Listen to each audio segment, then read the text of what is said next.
Your AI conversation partner is always ready to listen with the Careable app, available right now in iOS and Google Play. It's your personalized AI avatar in human form, always there for you, as it serves as a digital companion. It can speak and understand every language, provide emotional support, mental health, and it's also available to use with ChatGPT. Careable is an excellent app that provides personalized and interactive experiences. Great, remarkable features as far as personalized avatars and can communicate across various channels seamlessly. If you care about great health and well-being, this is without a doubt an app for you. Check it out today in the iOS and Google Play stores. Careable, always your AI conversation partner, always ready to listen.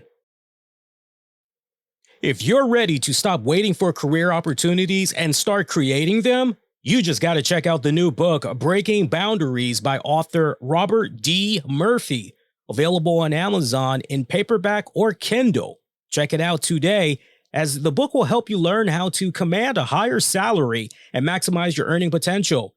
Position yourself for advancement at any career stage and build career resilience. Develop trust with decision makers and grow a network of allies. Align your efforts with your organization's vision for lasting impact, and so much more.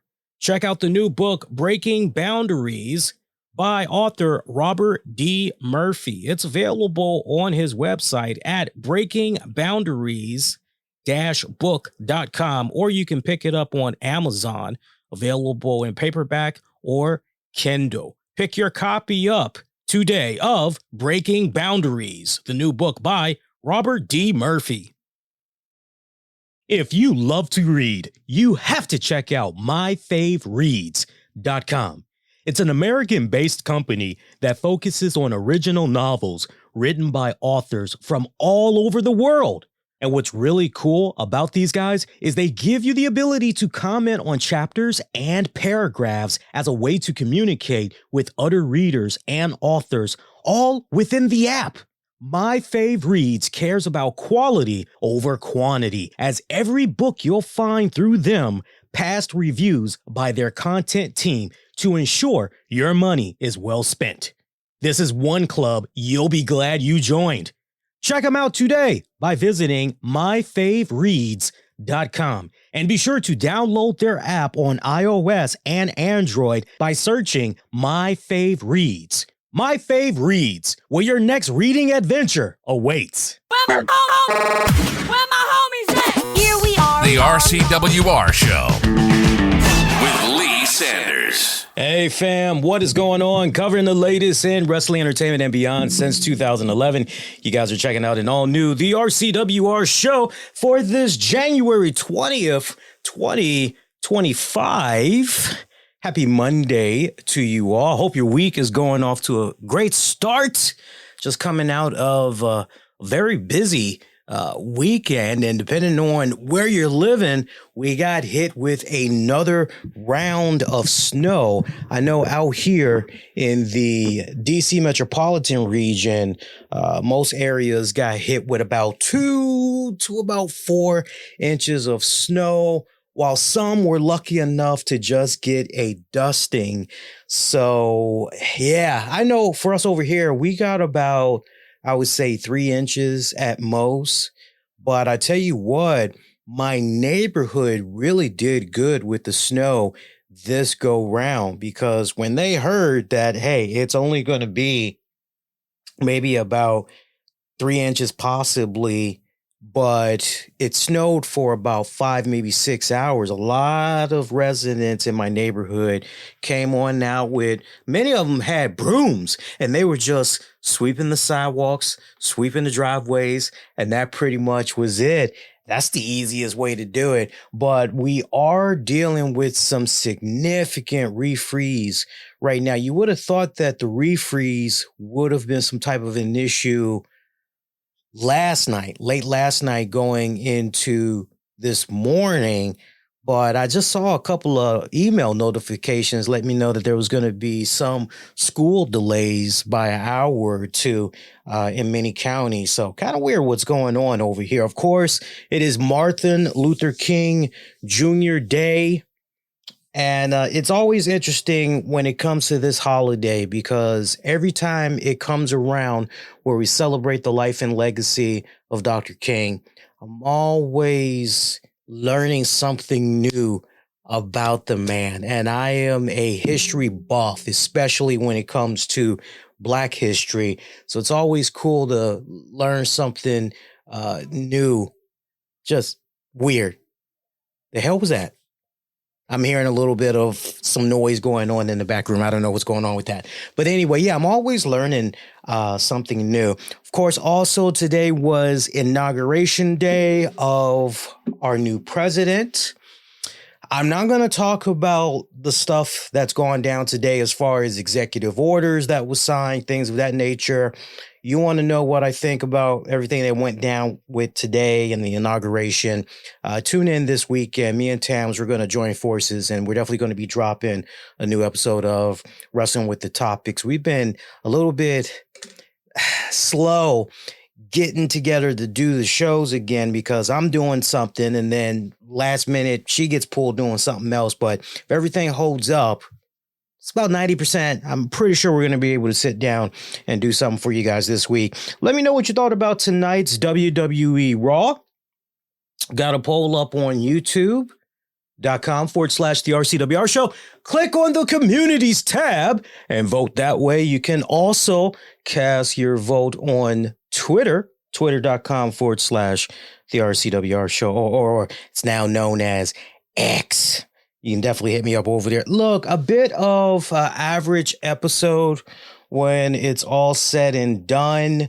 I know one thing that was definitely alluring for me going into tonight's Raw from Texas was the fact that good old JBL, one of my all-time favorite WWE heels. Oh my God, just the promos alone from that guy. Oh man, like younger listeners out there, newer wrestling fans, you definitely owe it to yourselves to go out of your way and look up some of that stuff. Badass, simply badass. I'm hearing that JBL is going to be in the house as Raw came to us from Dallas, Texas at the American Airlines Center. And for me, this was a easy, okay, well, this kind of makes sense. For those of you that's kind of, yeah, why was JBL there? That is just so goddamn random. What's going on with that? Well, TNA, they did do a pay-per-view in Texas less than 24 hours ago, which we'll talk about here on tonight's show, because I did watch that event in its entirety. I went on ahead and paid for the thing on pay-per-view and everything. TNA Genesis. JBL did make an appearance at that event. So to hear that JBL was going to be on Raw tonight, I'm going, oh, well, this makes sense. Okay, sure. And I went into this episode going, okay, maybe we're going to further advance something here in regards to the TNA WWE relationship. Maybe that's what's going to be going on here, because after all, we did have quite a few NXT stars that popped up on Genesis over the weekend. So I'm going, well, okay, yeah, this makes a lot of sense. Okay, sure. We had JBL out there for one backstage segment that involved New Day, as Kofi Kingston and Xavier Woods. They wanted for JBL to show them some love on commentary and put them over. Surely, if anybody knows a thing or two about what the New Day is going through, a man such as JBL would, because at the pinnacle of his career, he had to ditch Ron Simmons. He had to ditch Farouk. And it was only then would this man be able to find true greatness in everything. And they actually had the audacity of slipping two $1 bills. You couldn't even at least make it more alluring, New Day, and just make it be a single $2 bill. You had to give him one single dollar bills. Just come on, man. Come on. I know when I used to work in retail, the $2 bills was something that a lot of my colleagues, coworkers love to collect. Every now and then I come across some customers, but it was mainly coworkers that love collecting those $2 bills because it was just so rare that you saw a $2 bill. It's not like you're going to go stop by a bank and just, hey, give me all the $2 bills. Like, most people aren't going to do that. So, if you're in a really cool position where you're working as a cashier, you're constantly dealing with, right, all those transactions, and you got those out of 100%. You got that 40% that's going to be paying with cash. It's so funny because once in a blue moon out here, wow, people still pay with cash. Like, yeah, there's still tons of people that still pay with cash. And out of 100%, I would say, as far as the ratio goes, it's about 60 to 70% credit cards, and the remaining percent. Actually, you know what? You got about 1% of folks out there that are still paying with checks. Believe it or not, paper checks. Yeah. But those $2 bills is so rare when you see those things. New Day couldn't even do that. They had to give JBL two $1 single bills like he's a goddamn stripper or something. And I just love hearing JBL. Yeah, I get it.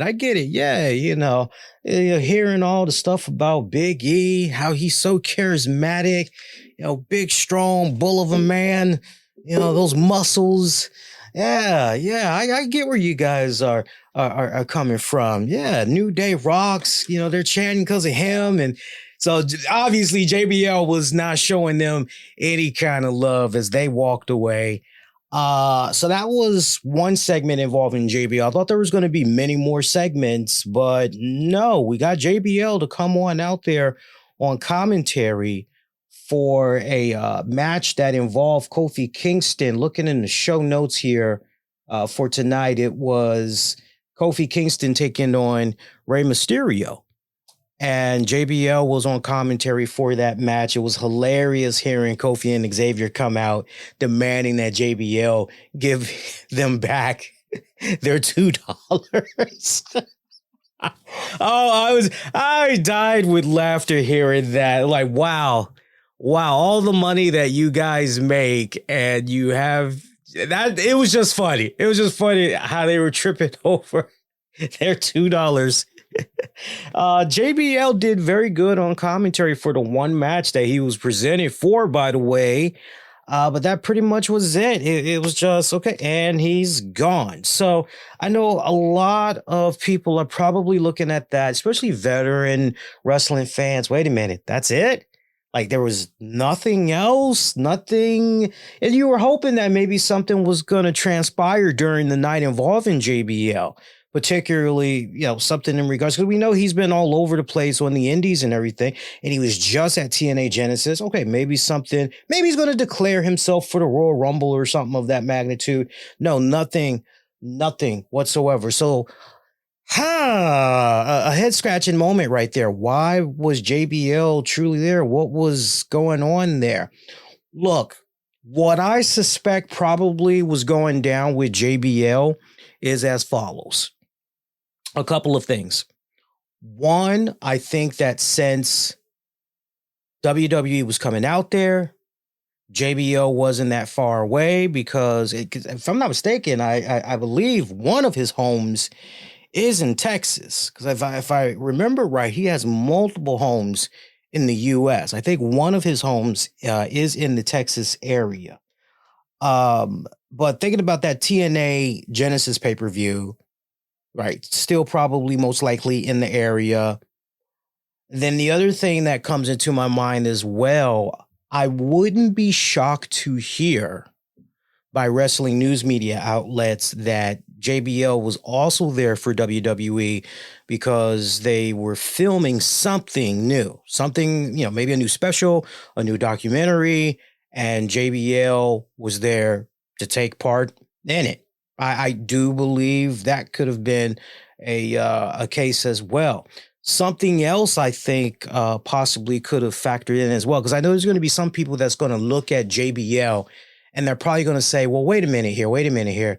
We know that Dana White and 9 times out of 10, the McMahon family and a whole slew of other people. I know the Paul brothers were definitely in attendance for Trump's inauguration. Some people may look at JBL and go, was this maybe Vince McMahon calling in a favor to his son-in-law, Triple H, Paul Levesque, and possibly right with JBL, because JBL is definitely a big Republican. So is it possible that maybe with JBL being incorporated into the show, this is kind of a nice way of giving a FU to the fans that voted for Harris? I think that's reading too deep into the weed of things. I don't think from a political standpoint, that's why JBL was there. Because particularly you listen to JBL's commentary, all he basically was doing was commentating over that matchup between Rey Mysterio, Kofi Kingston. There were no innuendos. There were no, did you catch that little Easter egg? There was nothing of that magnitude going on, right down to the color scheme of suit that JBL was wearing. Nothing of that magnitude. So I would not be too surprised. Just an educated guess. I would not be too surprised to hear that JBL mainly was there in the area because something to do with a WWE special. So, and look, if some other things maybe transpired as well for why JBL is there, I'm sure we'll most likely hear about it. I wouldn't rule anything out, though. Is it possible that maybe JBL was also there because maybe they want to see if he'd be interested in doing some stuff possibly at the Rumble? I wouldn't rule that out either. Maybe we might see something of him, but that's just my thought process on that off the break. Now something that I will chime in on that I think also, in addition to everything that I just laid out, that I might be on top of, putting JBL in front of that camera could also be a sign, if you want to take it that way, to one Corey Graves. Soon as I saw just how everything was, for those of you curious, we heard that Pat McAfee, college, ESPN college football responsibilities not going to be on this episode this week. What was going on? Wasn't no Corey Graves. Was no Corey Graves on this episode. Instead, it was Wade Barrett joining Michael Cole. And it's so funny, not funny, but I couldn't help but look at Wade Barrett and just go, man, if Corey would have kept his mouth shut, most likely that would have been him right there being tossed that bone from time to time. That would have been him. He could have easily slid in right there. And I couldn't help but look at the JBL on commentary and go, I wonder if this might also be a little bit of a nod at Corey in the sense of this could have been you, just to show you that we do have the power to, but you want to be faking, you want to be bullshitting around and do your thing on social media. Look, whether it is a work, whether it's a shoot, what's going on with Corey Graves, I tell you this, just the optics of it alone as it stands right now, I think we can all be in agreement. It doesn't look good, but at the same time, as wrestling fans, we love drama. We love a really good story. We love when the lines begin to blur and whatever is going on here, it's okay. You know what? Don't really want to figure this out. I don't know about you all, but me right now, I really don't want to figure this out. I'm going with my knee-jerk reactions. I'm just going off with how it all is playing out. But whatever is going on, I'm finding it to be very intriguing. I want this shit to continue because you got me hooked. I want to know how this is going to play out, if it's going to play out at all. So that's what we got that went down there. We were talking about Rey Mysterio, Kofi Kingston. Fun little matchup. Rey Mysterio picking up the win, a little bit over 10 minutes. Look, you can't go wrong seeing Rey Mysterio, Kofi Kingston. Nice, fun, little back and forth, athletic, and everything. I am really, really enjoying the beginnings of the heel work of New Day. They are really turning a corner for the better, I feel. Post-match, New Day was jumping on Rey Mysterio. Rest of the LWO came out there, making the save for Ray. New Day hightailing it, obviously. Continuation going on here between New Day, Rey Mysterio, LWO now, which, look, I love this continuation. We're just adding more layers to this because this has been going back weeks now. New Day, Rey Mysterio, and now we got the LWO incorporated and all that. So I love this. I love where we're going with this. Good stuff. Jey Uso opening things up. By the way, that was really rough watching Michael Cole. Michael Cole. I love Michael Cole, man, but seeing him out there doing the Jey Uso stuff, you know what Michael Cole reminded me of? I told this story once before, many, many years ago, but I remember when I saw Soundgarden at the Patriots Center. This would have gone back, if I'm not mistaken, I believe it was 2012. It was 2012. This was way before they released their King Animal, their final studio album, King Animal. And I remember when Soundgarden was performing throughout the night there. I had front row seats. I was like in the third row. It was all, you were standing on that main floor there. So I was in the third row and I'm just jamming and everything. And occasionally I would look over to my left. And I remember there was this old white guy who probably was in his early 60s. And I remember every time Chris Cornell had went over to that side of the arena and he was singing to the crowd, I remember this old white guy, leftovers for hair, big old gut, tight jeans. He was running down there and he was just, he was throwing his hands. He was doing literally what Michael Cole was doing tonight with Jey Uso. And I just died with laughter. But at the same time, I was also thinking to myself, because now I'm kind of getting up there in age. And I was thinking to myself, yeah, that's how I kind of do these days when I hear new music, for some of these new up and coming artists, and I'm bobbing my head and I'm waving my hand like, oh my God, now I kind of know. Okay, let me just go back to just nodding my head because that's what I do best. I just nod my head. Poor Michael Cole. The Jey Uso GUNTHER segment, which pretty much was all about putting in those last verbal jabs as we're going into this Saturday's main event on NBC, Saturday night's main event. So, this was just pretty much one final hoorah before these guys meet up. GUNTHER pretty much repeating what he had said last week, which is Jey Uso is a joke and GUNTHER is going to exploit him for the joke that he is. He does not take him to be a serious contender. He does not look at him as a threat. He does not look at him as a main eventer, and he's looking to expose Jey Uso for all it's worth on Saturday night's main event. So that's pretty much what that segment was all about in a nutshell. GUNTHER even going as far as to say, you've got no business even being this close to a world heavyweight champion, let alone a world heavyweight championship. So some hot words there.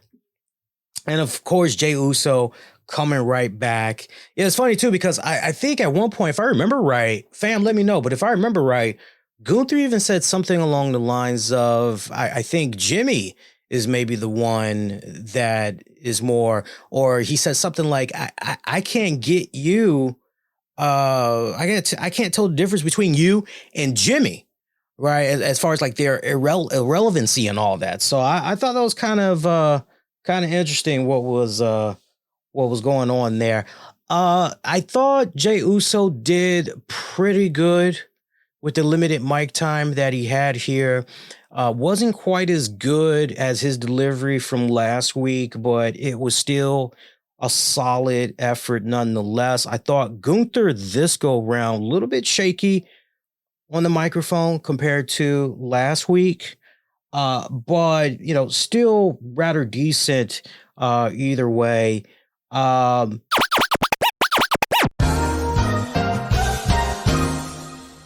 Calling all comic book lovers, dreamers, and adventurers. From the streets of Chicago to the depths of space. From gripping tales of heroism to heart-pounding battles, Wiseacre Comics delivers stories that rival the greats. We're not just creating comics, we're building worlds. Whether it's the electrifying journey of Magnus, the heart-stopping suspense of Crisis, or the supernatural saga of Vivi, each story is crafted with passion, creativity, and meaning. Wiseacre Comics isn't just about heroes, it's about you.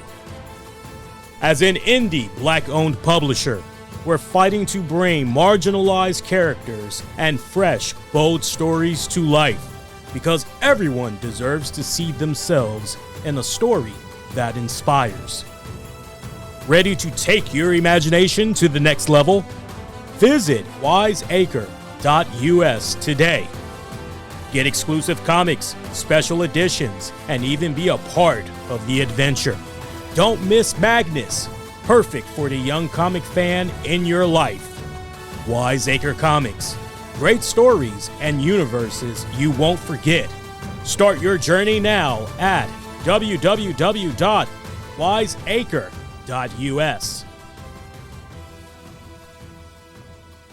Looking for everything in one place? We've got you covered. From trendy women's and men's collections to comfy shoes, bags, and accessories, NQBYG has it all. Need a home refresh? Check out our home and living collection. Everything from kitchen must-haves to cozy decor. Why shop anywhere else when you can find everything at NQBYG? Visit www.nqbyg.com. Your one-stop e-commerce shop. www.nqbyg.com. Ready to transform your leadership style? Dive into A Seat at the Table, One Leader's Journey to Embracing Democratic Leadership by Jeremiah Garcia Bach. Discover how Garcia Bach overcame early struggles with team trust and morale, shifting from a controlling approach to one of collaboration and empowerment. Hear his candid recounting of failures, the wake-up call from his team, and the transformative journey that followed. Learn from practical strategies for fostering innovation, trust, and inclusivity. This book is a must-read for aspiring leaders looking to create a supportive and motivated team. Get your copy today of A Seat at the Table, One Leader's Journey to Embracing Democratic Leadership, available on Amazon in paperback and Kindle. Get your copy today and give everyone a seat at the table. PorcelainPack.com, where you get crap for your crap. Remember the good old days when the bathroom was your secret escape? Before smartphones turned us into thumb-twitching zombies, it was your private sanctuary. Dive into a Garfield comic, tackle a tricky crossword, or beat your high score on that beeping handheld game. Revive your throne time with PorcelainPack.com, as each box is a treasure trove of vintage, antique, and nostalgic gems. From LCD handheld games and pocket puzzles to comic anthologies and classic magazines, we've got it all. Keep your hands busy and your mind engaged with cool toys, bathroom readers, and pulp novels, plus every additional mystery treats and surprises in every box. Turn your bathroom breaks from to oh with PorcelainPack.com. Visit today, PorcelainPack.com. One more time, PorcelainPack.com.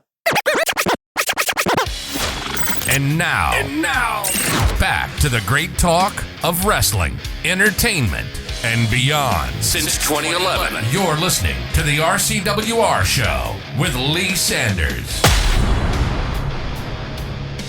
The guys did not throw down here on this segment, by the way. There was no throwdown. Would have been nice had we seen that, but there was no throwdown that went down here whatsoever. Some other stuff from this week's Raw. I missed this one. Apparently, Jackie Redmond was with Karrion Kross and Scarlett and asked what's next for them now that the Wyatt Six have moved to SmackDown. Also, she inquired about the whereabouts of The Miz. Kross says Miz is on assignment for this week, and that right now Kross's focus, or his next target, is on Seth Rollins, CM Punk, Sami Zayn. Kross says you can't believe a word that Sami Zayn says, and he doesn't think Zayn even believes in his own words, and that soon the world will find out if Kross really has a problem with Sami or not. Speaking of which, Sami Zayn, let's go ahead, let's talk about him, because that was actually a pretty good segue as Sami Zayn made his way to the ring. Sami talked about how he spoke with Adam Pearce and that he officially is going to be entering the 2025 Royal Rumble match, trying to get that shot at WrestleMania and everything. And this is a moment that he has dreamed of for a long, long time. You know, basically winning the Royal Rumble, punching in that ticket, going to the main event of WrestleMania. It is a dream that he's had since he was a teenager. So he is looking to do whatever it takes to get the job done come Royal Rumble night. Enter Kevin Owens. We knew that this was a long time coming, and we're going, oh, the receipt that Kevin Owens has for Sami Zayn. Ooh-wee. Well, not so fast, not so fast. Kevin Owens out there. Sami Zayn, okay, what's up? I knew you was going to be coming for me sooner or later, so how's this going to go down? How we doing this? Kevin Owens, oh, no. Yeah, I was definitely mad at you without a shadow of a doubt. Definitely was mad at you. But, you know, when I play it all back in my head and I think about, you know, our history and look, I know when it's all said and done, you were just doing what you could there to help out a friend. You know, that's what makes you so cool as a friend is you're always forgiving. It's one good trait that I love about you. That's why we've been friends for so long. So I totally understand why you ultimately went back there and you helped out Roman Reigns. It's just, you're just always that forgiving person. You always look at the lighter side of things. And Owens going even further to tell Sami Zayn, yo, as far as if there's anybody I believe that can go in there, win the Royal Rumble of this year and go main event WrestleMania, Sami Zayn, you are that guy. I am rooting for you. These people are rooting for you. I hope you get that job done because nothing would please me more than to see you come out of the Royal Rumble as the winner. I come out of the Royal Rumble still the undisputed WWE champion, and we can face off at WrestleMania. I love how Sami Zayn didn't quite have the heart to tell Kevin Owens, that's a really cool idea, but Kevin, there's only one problem with that. You're not the champion right now. Like, I was waiting for that. I was hoping we would, but it did not go that corner. Instead, the corner that we had that played out, Kevin Owens said, look, I know when all is said and done, you know, you always are going to do the right thing. You're always going to have your friends back. So, you know, in my situation and everything that's going on with Cody Rhodes, I know you're going to do the right thing when it counts and you're going to have my back. So always, you know, when you think about this promo and you look at it, you really dissect it. This was almost a Okay. I see what's going on here. Because remember, we got a contract signing between Kevin Owens and Cody Rhodes at Saturday night's main event, where basically the moderator, if you will, the person that's going to be overseeing the contract signing is going to be HBK Shawn Michaels, which makes a lot of sense because HBK lives out in San Antonio, Texas. Texas getting a lot of love these past couple of weeks as far as wrestling goes. I'm loving it. I'm loving it, seriously. So I kind of got the impression here that Kevin Owens is basically planting the seeds here. Look, I need your help in getting this championship. What's up? So will Sami do the right thing or not?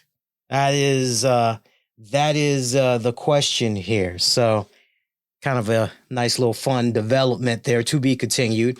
Bayley, who revealed officially that she is the newest member of the Raw roster, which I got to take a sidebar and I got to ask you guys, have you seen Becky Lynch in the new Raw promo yet? Now that I had pointed it out several weeks ago, you didn't need a wrestling website to let you know Becky Lynch is ultimately going to be returning to the WWE. All you had to do was just watch that first Raw episode on Netflix, and you would have seen her part of the Raw promo. I'm not talking about the intro. Like during one of the commercial breaks, there's a little Raw segment, pretty much let you know Mondays, 8 p.m. on Netflix. And you see various superstars hitting moves, hitting the ropes, posing. It's an in-studio produced joint. And you see Becky Lynch in there clear as day. It looks like she's kind of gone back to the retro man kind of look, so to speak, where she just used to come out with, black pants, black jacket, kind of look like that version again, just slightly updated. But Bayley took on Nia Jax tonight. Bayley, newest member of the Raw roster. By the way, as Rhea Ripley made her way to tonight's show, much earlier in the night, way before the show even came on, Nia Jax beating that ass down, catching her, giving her a quick beat down. Nice little setup there. So you're looking at that and you're definitely having in the back of your head, wonder if Rhea Ripley's going to come out here and try to cash a receipt on Nia Jax's ass. What's up with that? Bayley losing to Nia Jax. I thought it started off pretty strong, but then it soon went into Nia Jax just dominating, which honestly I was okay with. I definitely was okay with. Post-match, bingo, Rhea Ripley comes out. Two of them are brawling. Officials come out, separate the two. We find out later on during the night that on this Saturday's main event, it is going to be Nia Jax taking on Rhea Ripley for the women's championship. By the way, Roxanne Perez was in the house watching everything play out. Remember, these past couple of weeks now, Perez and Bayley, they verbally have been having a little feud. They've been going back and forth and everything. I would imagine it's going to ultimately culminate in, I would assume, Bayley being in a match against Perez. But I'm looking at Perez, and I agree with a lot of you guys throughout social media. A lot of you guys are saying, look, Perez, she's definitely ready. Just put her up on the main roster already. And, look, not for nothing, but if the way that they properly want to go ahead and really set the tone here for a main roster run for Perez, if their intent is to basically do it the way that they've been doing it now by incorporating Bayley, that's definitely another fun route I think WWE should definitely explore and the possibilities of. Remember the idea I had a couple of weeks ago? I've talked about the idea of how they could properly have her on the roster, but if that's something they feel they don't need and they would rather go in a direction of kind of what they're doing right now, I think that would suffice as well. So some interesting developments that we got going on here with this. I'm looking forward of all the matches that's going to be for Saturday night's main event. I'm definitely looking forward to seeing Rhea Ripley and Nia Jax get it on two big behemoths, Amazonian women. That's going to be a fun match. Meanwhile, Chad Gable catches up with Dominic Mysterio and the rest of Judgment Day. Chad following up on a message or two that Dominic Mysterio had as far as your Lucha Libre problem, this is how you can take care of it, right? You need some advice and all that. So Dom gives Gable a piece of paper with a guy's name on it. Apparently, this is how he's going to be able to take care of his Lucha problem. And Chad looked at Dom smiling big time going, are you sure this will take care of my problem? Like, this is who I want. Dom's like, yeah, trust me. This is who you want. Okay, bet. I wonder if that name is, I don't know, Tony Khan. I don't know. I'm very curious what name was on that piece of paper there. See, from there, Liv Morgan still seems a little bit shady, a little bit cold towards Dom Mysterio, by the way, ever since he tried to get back with Rhea Ripley and everything. Kind of interesting what's going on there, because this week, Dom decides that he wants to fill in for Finn Balor, thinking Finn probably won't mind. And, he said to Liv, look, I know you're still mad at me and everything, but I'm trying to do my best to make it up to you. And Liv's like, oh, I know. And you will, I hope you do a much better job with, I think she said, I hope you do a better job with this Chad Gable situation than you did with helping me retain my championship. So, and she also gave Dom props for the fact that he's been trying to step up and everything, kind of making you wonder here, now that essentially there is an opening amongst the dysfunction, is this where Dominic Mysterio is finally trying to plant his flag in the soil there? Like, who knows? From there, Penta in action, following up on a fantastic week, which, look, when it's all said and done, that was a great debut for the guy. You're only as good as your dance partner. So Chad Gable, definitely, we need to stress it. In case I didn't stress it enough from last week, we definitely need to really, really highlight the fact that Chad Gable was the MVP for last week there. Because I've said for years, when it comes to wrestling, good matches and everything, you're only as good as your dance partner. And Chad Gable, it's so crazy because I think about what happened last week involving Chad Gable, and I'll need for you guys to correct me, but if I'm not mistaken, that very same week, Chad Gable had a wrestling match on Speed.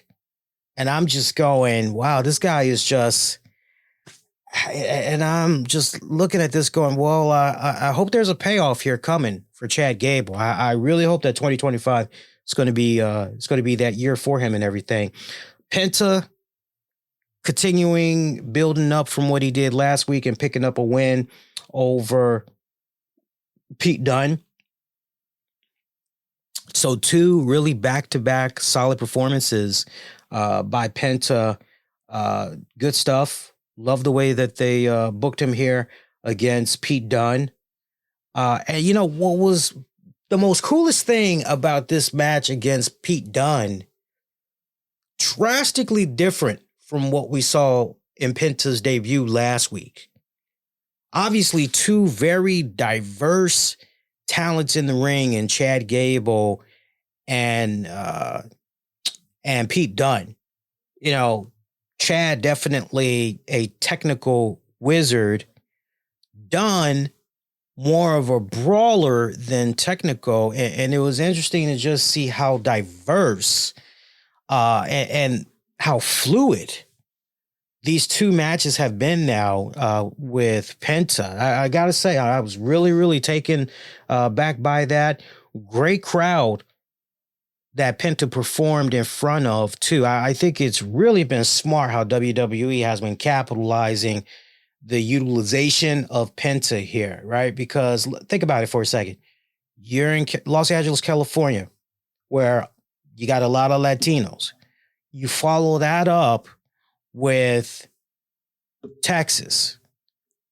Oh my God, that, you know, and not just any old part in Texas. You follow it up in Dallas, Texas, where there's definitely a decent amount of Latinos, and two really smart crowds to put Penta in front of, in hopes that you get the type of reaction that you get. You know, WWE 2 for 2 now, so kudos to WWE. You know, 2 for 2 for now. See from there. See, what else did we have play out on tonight's show? If you guys been enjoying yourself so far, if you haven't done so already, make sure you hit the like button and everything. The CM Punk promo. CM Punk chilling with Jackie Redmond, talking about this Royal Rumble, how he plans on going in there and winning it. And I loved how he talked about, I'm going to be the one. I'm going to throw out these 29 other superstars and everything. He talked about how Sami Zayn isn't even on his level, how John Cena isn't going to see him when he throws his ass over the top rope. I mean, he is just going over key opponents here. But what got me dead on my ass in tears with laughter was what he had to say in regards to Hulk Hogan. I love the fact that leave it up to good old CM Punk here, man. I'm telling you, CM Punk with the line of the night, and to see Jackie Redmond's face was priceless. CM Punk saying, put Hulk Hogan in the Royal Rumble and I'll throw his dusty ass over the top rope and I'll kill Hulkamania once and for all. Jackie popped, facially wise. The crowd popped. My black ass popped. Thank God I didn't have a drink in my hand, and I wasn't, already, down in it. Greatest line of the night. I freaking loved it. I was expecting for Seth Rollins to maybe interrupt Punk here, but Punk was able to get through this promo without any issues whatsoever. Punk did bring up Roman Reigns. And he said that as far as settling scores and calling in favors, if he needs to, he'll call in that favor and everything. I wonder if that's a callback to Paul Heyman. Kind of makes you wonder. So some very interesting innuendo stuff going on here. Damage Control, Dakota Kai, Io Sky taking on Pure Fusion Collectives, Zoe Stark and Shayna Baszler. Damage Control picking up the win. Probably one of the shortest matches, if not the shortest match of the night, coming in at about 5 and change. Short little thing. Okay, for what it was worth. Main event, Seth Rollins, Drew McIntyre, 1-on-1. Seth Rollins picking up the win. Solid ass main event match that went about 18 minutes between the two. Breaking news, the Ohio State Buckeyes defeated Notre Dame. For those of you that like your college football there, Ohio State Buckeyes defeated Notre Dame 34-23 to win their 9th college football national championship and first since 2014. So congrats to Ohio State. I believe in miracles. Looking at what went down with the Commanders over the weekend, Commanders are now going to the AFC Championship. My God, that is just insane to hear that my Washington Commanders are 1 game away from going to the Super Bowl. That is just mind-blowing. I would like to believe a lot of organizations in the league are looking at Washington and they're going, okay, what the hell are they doing? That is definitely what we need to duplicate. Right. We got to somehow replicate that because, they're doing everything right. And it's so funny because I said to my wife, I said, what Josh Harris has been able to do with that organization in 2 years, mad respect. And she was like, no, you mean 1 year? I said, no, hon, 2 years. Because remember when Allen came in, he went on ahead and gave Ron Rivera an opportunity to keep his job. And, he pretty much flunked that out. And she was like, oh, yeah, like he did do that, right? Like, yeah, it is 2 years. Like, yeah, it's 2 years. Like, that's very impressive. So congrats to Ohio State. Good stuff.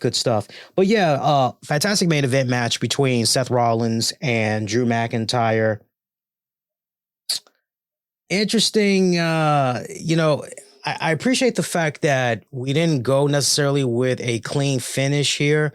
We kind of did a little bit of a fluke. We threw a fluke monkey wrench in here essentially to keep both guys looking pretty strong and everything. And Drew McIntyre can definitely come out of this going, you got lucky, you son of a bitch. I appreciate that. Not to mention how post-match immediately a very soured Drew McIntyre starts pounding on Seth Rollins. And of all the people to come out, Sami Zayn. And, kind of interesting here because earlier in the night, Sami Zayn had caught up with Rollins backstage. And he said to Rollins, hey, I heard a lot about what you had said. I thought about a lot of what you said to me the week prior. A lot of it made sense and everything. You're absolutely right. And I'm definitely going to do my best to be my very own man. And yeah, I just want to say, thanks for the talk. And Rollins told him, oh yeah, you're welcome. But, now that I've said that, rest assured, come that Royal Rumble, every man for himself. I'm going to do my best. Push come to shove. I'm throwing your ass over the top rope. And Sammy's like, not if I get you first. So it's kind of one of those deals. So some added friction here in these last few seconds because Drew McIntyre, he is just continuing to pounce here on Seth Rollins, doing the Glasgow kiss, all that. Sami Zayn comes in there, gets in a little bit of offense on Drew, gets ready to do the Halua kick as he's got McIntyre in the corner. So Rollins was in the corner as Drew beat him down, but then Sami is beating Drew down, has him in a position where he could do the Halua kick. Drew moves out the way in time. Rollins, unfortunately, takes that Halua kick. Drew rolls out smiling because essentially his job is done as far as stirring things up. And our show ends with Sami Zayn trying to give a pep talk to Rollins, letting him know, hey, that was unintentional, what happened, and it just pretty much went off the air. Curious to know if the cameras continued to roll and what all was captured after that. So you could kind of be critical when it comes to this week's show, because if you really think about the runtime of matches that we had in that first hour, that'll be some fun trivia for you guys that haven't watched this week's Raw yet. You're going to be greatly disappointed because, you're kind of going back and you're looking at it. You're like, wow. As far as the in-ring action for just the first hour, you're like, whoa, what the hell? Well, once you get past that, the Penta done, great match. Main event stuff was pretty good. Building up Royal Rumble, definitely. The Owens Zayn crossover, solid stuff right there. And not for nothing, but definitely honorable mention to Bayley and Nia Jax and the way that whole thing ended up incorporating Rhea Ripley, trying to add more on to Saturday night's main event. Good stuff when it's all said and done. So look, going back to Saturday night's main event, for those of you that need a little bit of a refresher here, Hopefully you guys will be able to watch this live in real time. I haven't figured out yet if I'm going to be doing a post show for Saturday night's main event. Maybe I will. But here's how it's looking right now for this Saturday night main event on NBC, coming on at 8 p.m. Eastern. Remember, we got for the World Heavyweight Championship, Gunther taking on Jey Uso. Intercontinental Championship, Braun Breaker versus Sheamus. Braun Strowman will be taking on Jacob Fatu. Just announced Rhea Ripley defending her women's championship against Nia Jax.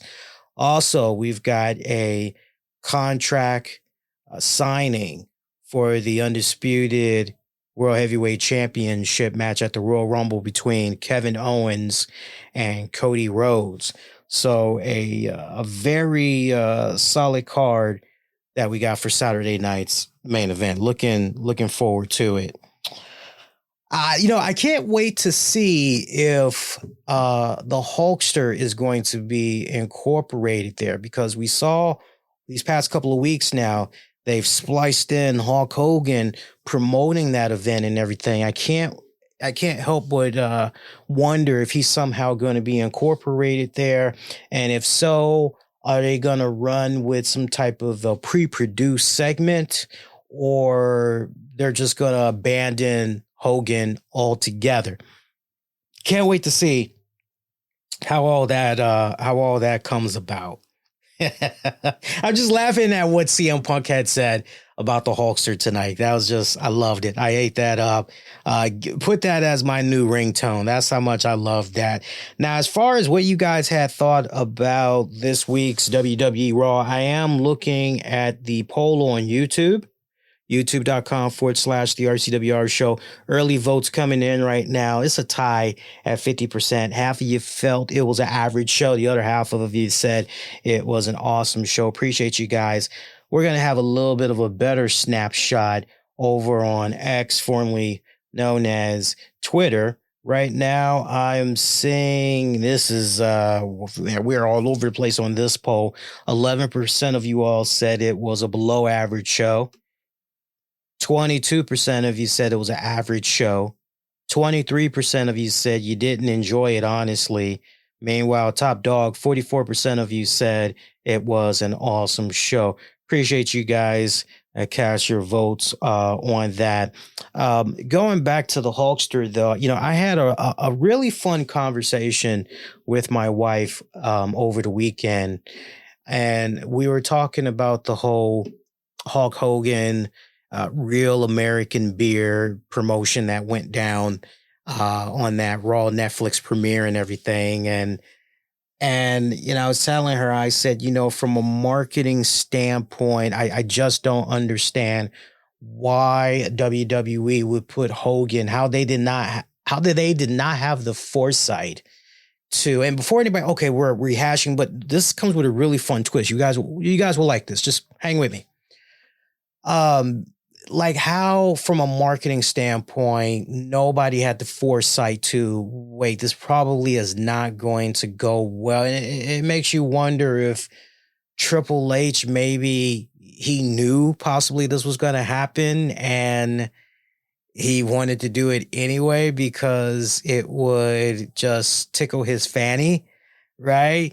Like there's just this part of me that's just picturing Triple H at Gorilla going, I knew that shit would happen, but then there's that other part of me that's kind of looking at this going, but did Hogan pretty much set himself up for failure? Sure, you have a minority partner in the WWE and everything, and yeah, you're the Hulkster, you and your team, you're bringing this beer to WWE and everything, talking about, hey, be a good partner, da, da, da, da.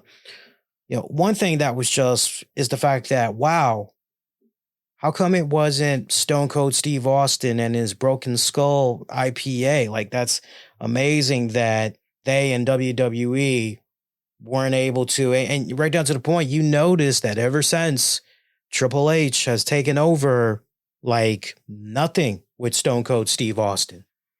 Like, it's like Stone Cold Steve Austin does not exist in the Triple H Paul Levesque era. I hope that changes very, very soon. But just something to kind of have in the back of your head.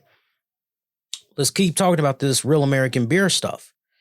So, I'm talking to the wife about how all this played out, and being the fact that I used to work in market research, I used to organize focus groups and everything for top companies, top companies.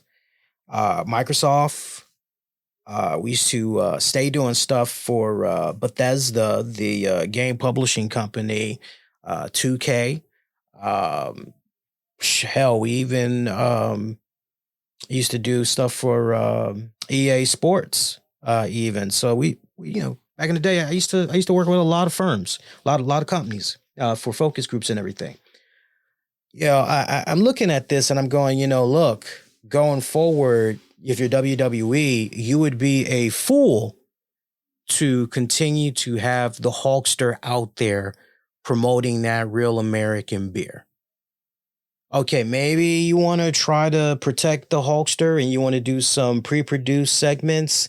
Well, be prepared, because those are going to get booed by the crowds that see this play on the Titantrons there at the arenas.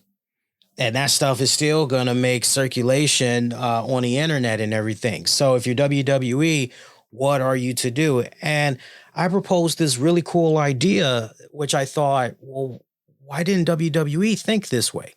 And the only thing that makes sense to me, fam, is WWE probably were already thinking a couple of moves ahead, but they ultimately wanted for Hogan to bomb out. And the only way for that to have happened is for Hogan to pull the trigger on himself. So I kind of have this impression that as part of the negotiations or whatnot, I kind of have a feeling that Hogan and his team, hey, look, we got this beer. We need you as a minority partner. WWE's like, okay, we're listening. And then maybe there was but Hogan's got to be the face of the beer. He's got to be, and WWE's like, they probably even said, like, really? You sure? Because you're like, no, we insist.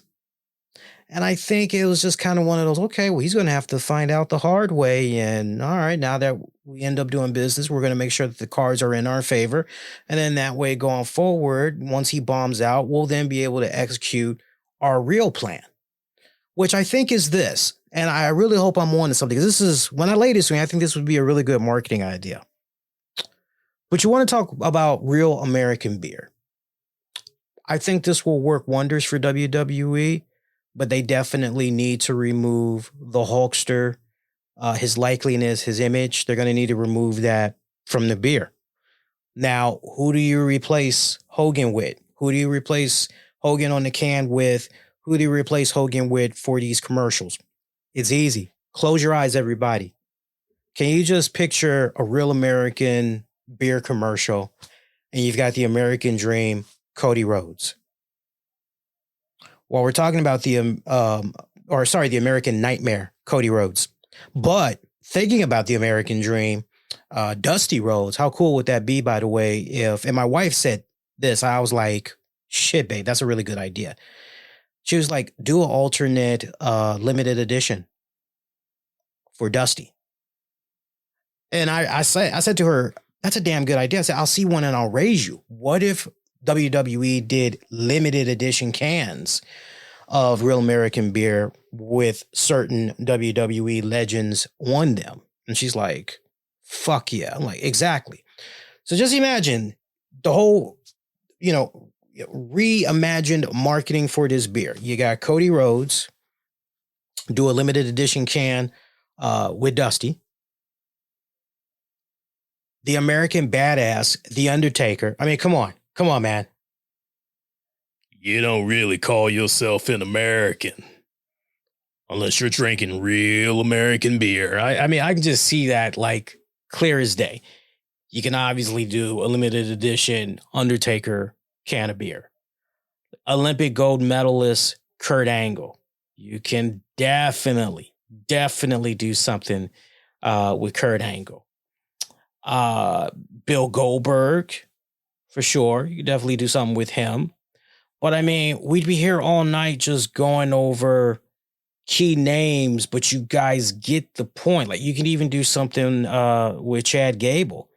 as well. For sure, Logan Paul, look, WWE, they're doing all that stuff with Prime. You don't think Logan Paul will return the same gesture and, okay, yeah, Real American Beer, let's do that. Pat McAfee, my God, and just his respected base and what they could do in promoting Real American Beer.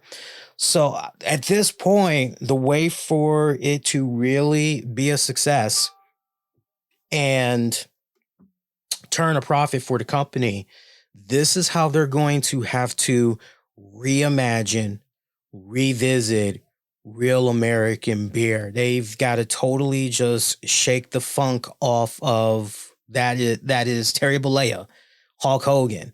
And that's the only way they're really going to be able to push forward. They basically are going to have to do a John Schneider, the Papa John's guy situation. Like, a lot of people forget this, but he is still making money because he still has stock and shares and all that shit. A lot of people are like, oh yeah, he stepped down as the CEO and like, well, he still has his respected shares. He hasn't sold it yet, as far as I know. So, but let me know what you guys think about that. If it was a situation where, let me know two things. One, if you like that idea that I just brought up on how WWE needs to go about this, and then two, if WWE were to do these things, would it make you, okay, now as a wrestling fan, now as a person that drinks alcohol, now I'm interested in Real American Beer. And I think we'll follow up with a poll. I'll probably put up the poll maybe 24, 48 hours after the show, have it out for on demand and on the downloads. I think then we'll go on ahead and put the poll out. And hey, all right, now you guys have had some time to think about it. What say you? And we'll revisit it next week because I'm definitely curious. But I definitely feel we're on to something here. So hopefully WWE will look into doing those things. But hey, time will tell. Time will tell. Want to give a shout out to Allie Katch. Allie Katch, that's somebody I haven't really watched her matches on a regular basis, but I know enough about her to know, yeah, she's pretty solid. Definitely check her out. Like if you were to throw the name at me, yeah, mainly does some stuff for GCW and yeah. So she injured. She broke her leg big time at a GCW event over the weekend, the People versus GCW. And she underwent successful surgery at that Sunday event. She apparently broke her leg in two places during her match with Effie at that show.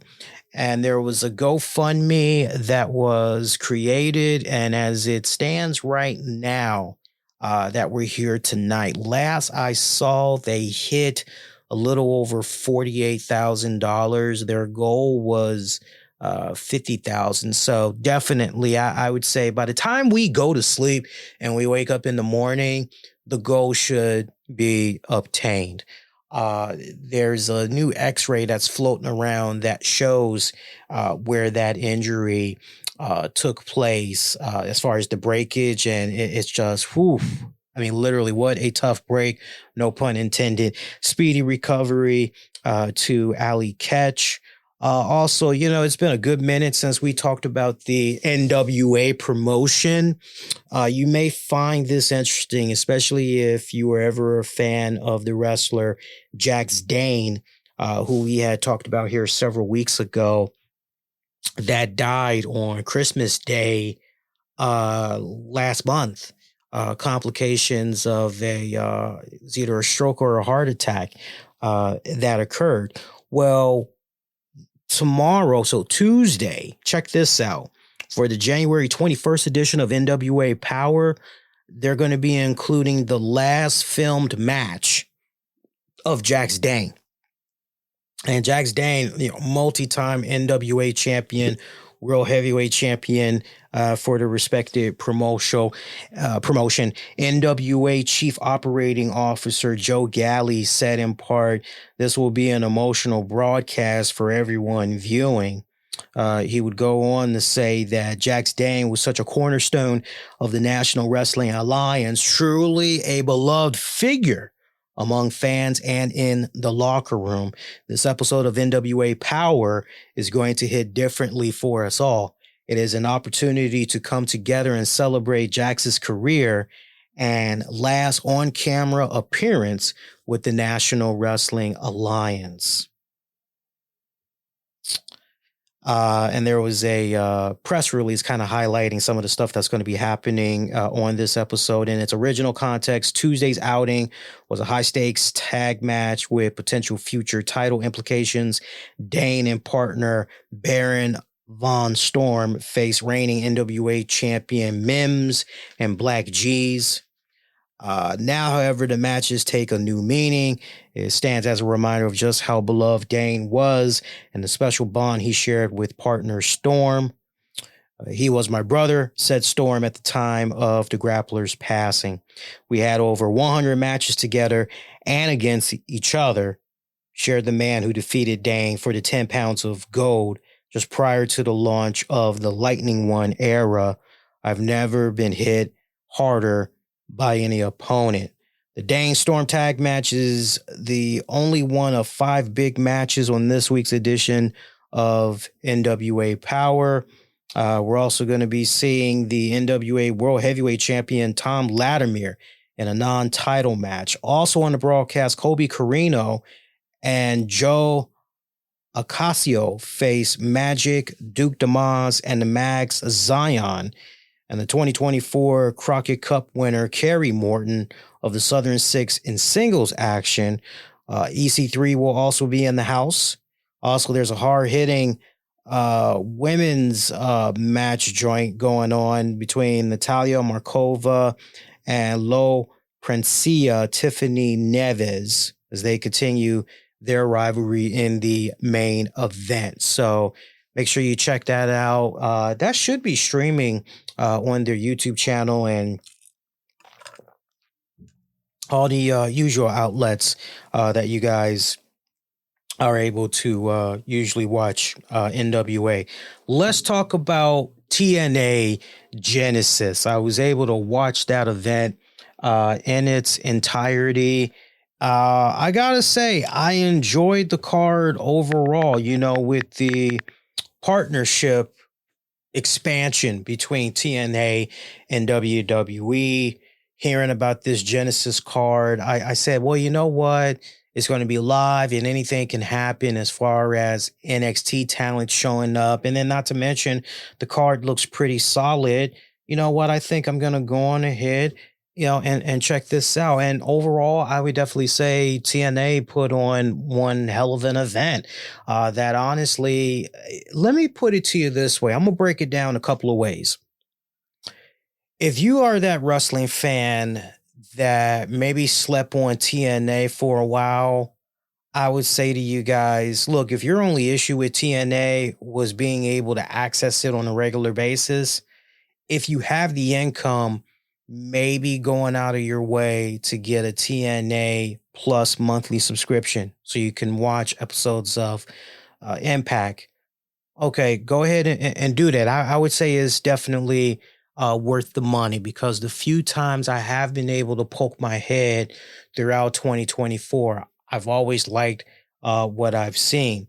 To see what came about from the pay-per-view, they definitely got me very curious. I'm definitely going to be watching the promotion a lot more. It's interesting because when AEW had first came around, just the high expectations that we all had and just the nosedive that it has taken over the years. We're definitely going to be talking about what's going on with Ray Fenix and Britt Baker in just a hot little bit. But yeah, I would say if you're looking for an alternative, you've got the income, check out TNA. If you're on that fence now with AEW, and you're like, I need to check out a new alternative because AEW is just, it's not, I would say, check out TNA. Doing a lot of good stuff on here. Pre-show, Jake Something defeated Ashanti the Adonis. Also on the pre-show, Frankie Kazarian defeated Leon Slater. The X Division Championship match, Moose retaining over Ace Austin. Pretty solid way to open up the pay-per-view. Was refreshing to my ears to still hear Moose come out to that trademark song that I used to mess with from back in the day. Eric Young and Steve Macklin defeating the Systems, Eddie Edwards and Brian Myers tag match. By the way, smart booking on TNA Wrestling's part and how we did a perfect segue with Moose and Ace Austin to Eric Young, Steve Macklin in the System. You know, that was very, very smooth because all of those guys have intertwined off and on from last year. So that was a nice smooth transition that they had going on there. Spitfire, Jody Thread, and Danny Luna. I'm not going to lie to you guys. That was my first time at the Genesis event from Sunday watching those girls in action. I've seen their names thrown around, but I've never taken the time to actually sit down and watch them in action. They retained their TNA Knockouts tag titles against Ash by Elegance, Heather, and who was the other one? Ash by Elegance and Heather by Elegance. That's what I was thinking of. Defeated those two. I love that Spitfire. That is a very unorthodox tag team. I mean, great synergy. I was quite taken back, especially by Danny Luna. That Danny Luna, she a real head turner. I mean, she's giving me Chris Statlander meets Willow Nightingale vibes combined. Very, very, very, very talented girl there. Tessa Blanchard picking up a win over Jordynne Grace. This was definitely one of my favorite matches of the night.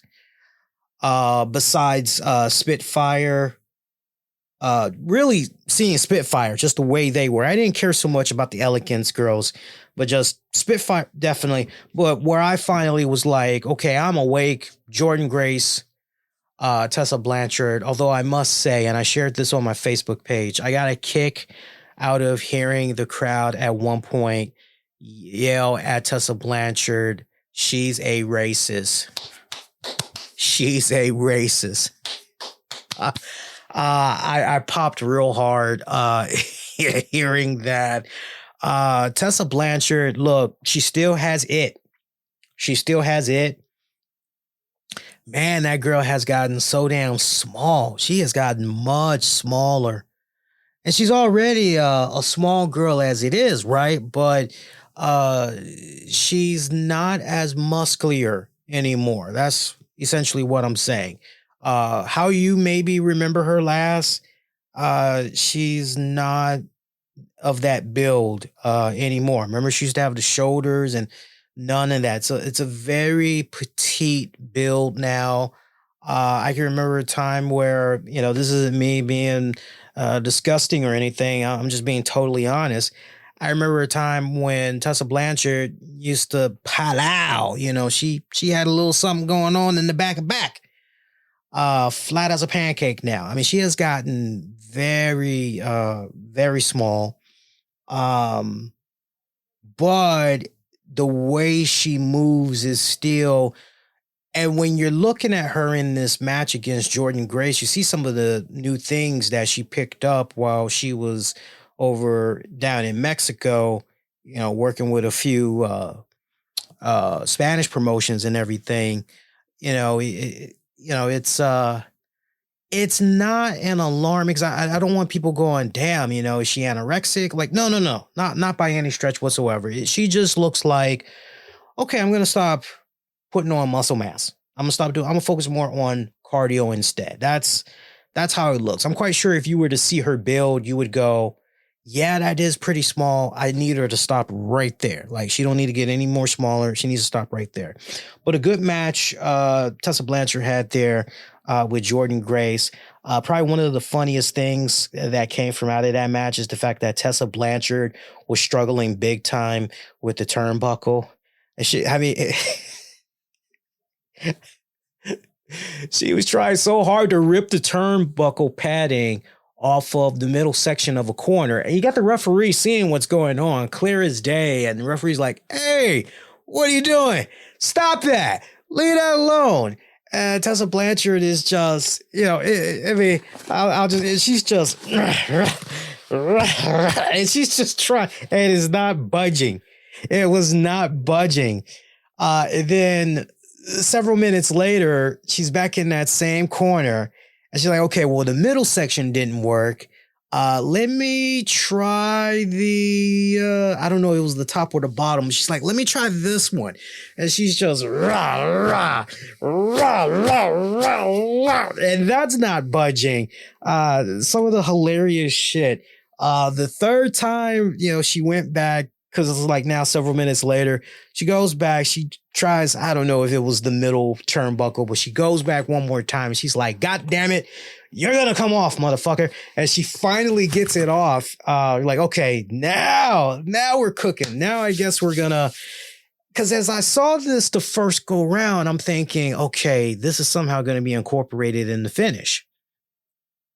But the fact that Tessa kept struggling to get that poor thing off, fucking hilarious. And also what was just head scratching is the fact that, wait a minute, we see clear as day what Tessa's trying to do. The referee sees clear as day what Tessa is trying to do. And yet the final moments of this matchup, when Tessa Blanchard rams Jordynne Grace into that exposed turnbuckle and then hits her finisher, the referee doesn't have the common sense to go, no, we're not. No, you're disqualified. No, hell no. Like, what the hell? That was just kind of baffling. But 1, 2, 3, Tessa Blanchard picking up a W over Jordynne Grace. Now, we're hearing some mixed news that's going on, aren't we, fam, in regards to Tessa Blanchard? On one hand, you hear this stuff about, Tessa Blanchard, she hasn't signed a deal with TNA. There's nothing going on with Tessa Blanchard, and they're just, random appearances here and there. They kind of have it figured out, when she's gonna. But now you're hearing that apparently she has inked some type of a deal with TNA Wrestling. Well, wait a minute, which one is it? Because we're hearing this one thing. Tessa was saying she didn't sign anything, but now you got word that she has signed something, and has always signed something.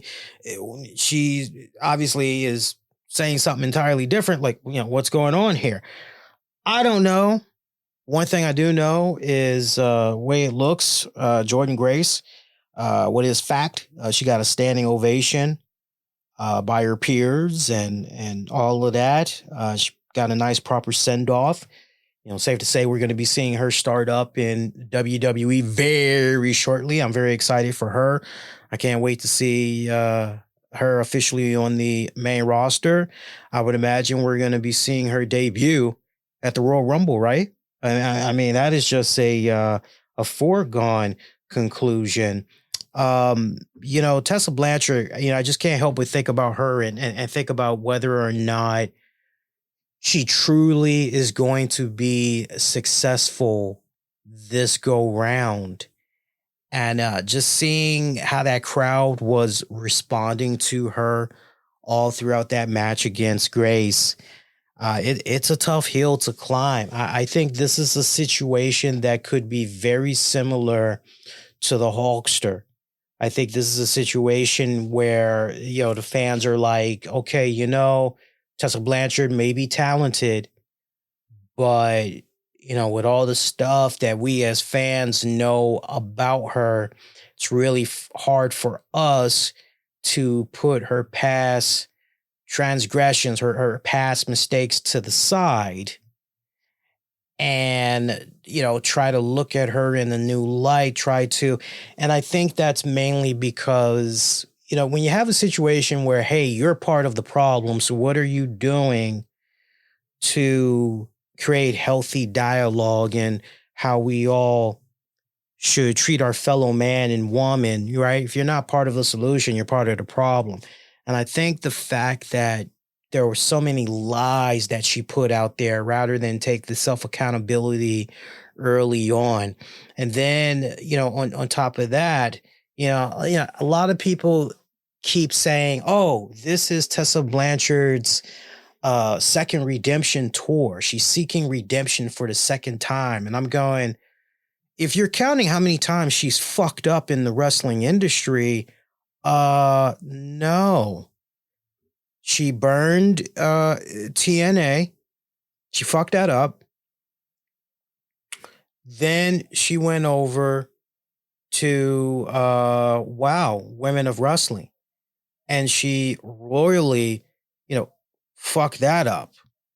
Let's not also forget, if you really want to be technical, let's not also forget when she was briefly working with the WWE on the NXT side of things. And for whatever respected reason, she rubbed heads in WWE the wrong way. And they pretty much was like, yeah, we're good. So if you're being technical, that's 3.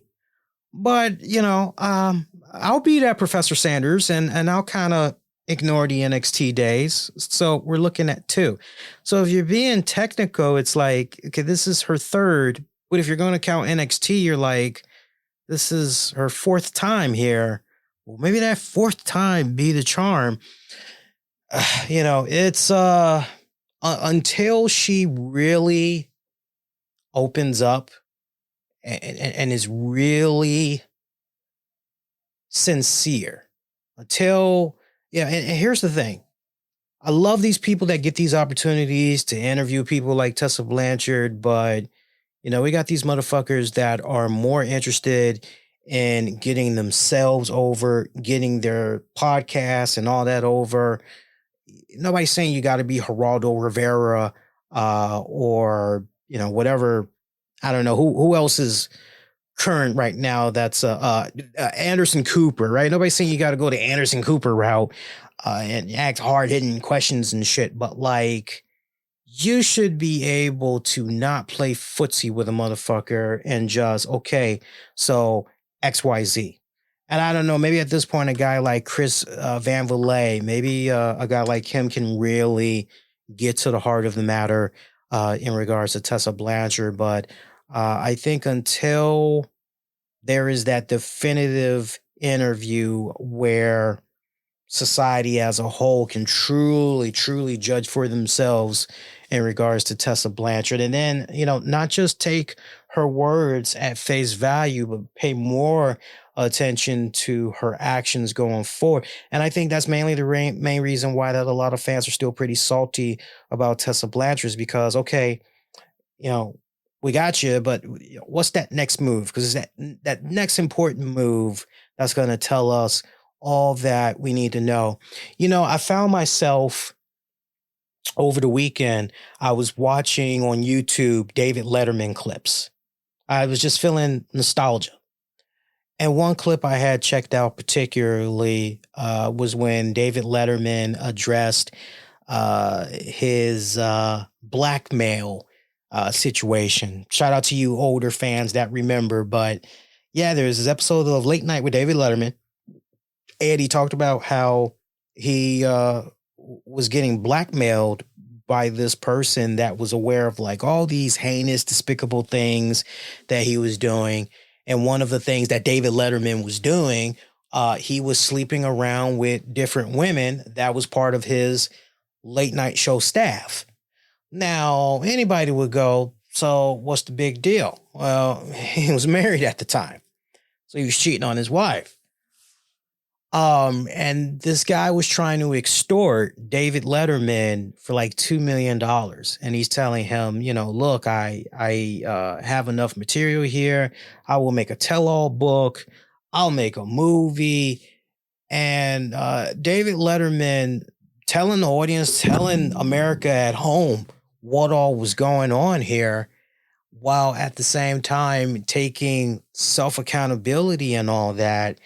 I thought it was a riveting, because here's this guy who's just letting this all hang out, right? He could have easily just quietly, not told the public about this, but he got in front of it, and you're just like, wow. And then it goes, okay, so what's, that next step going forward? Now that you've said what you've said here, what's that next step going forward? Are you still going to continue in your cheating ways? Are you still gonna, and, happy to say that after David Letterman, got all that out, he worked things out with his wife, and they pretty much still together to this very day. So it's always that next, right? All because of that interview. So throwing it back to Tessa Blanchard until we see a situation with her where it's like, okay, I hear the words, but what about the action?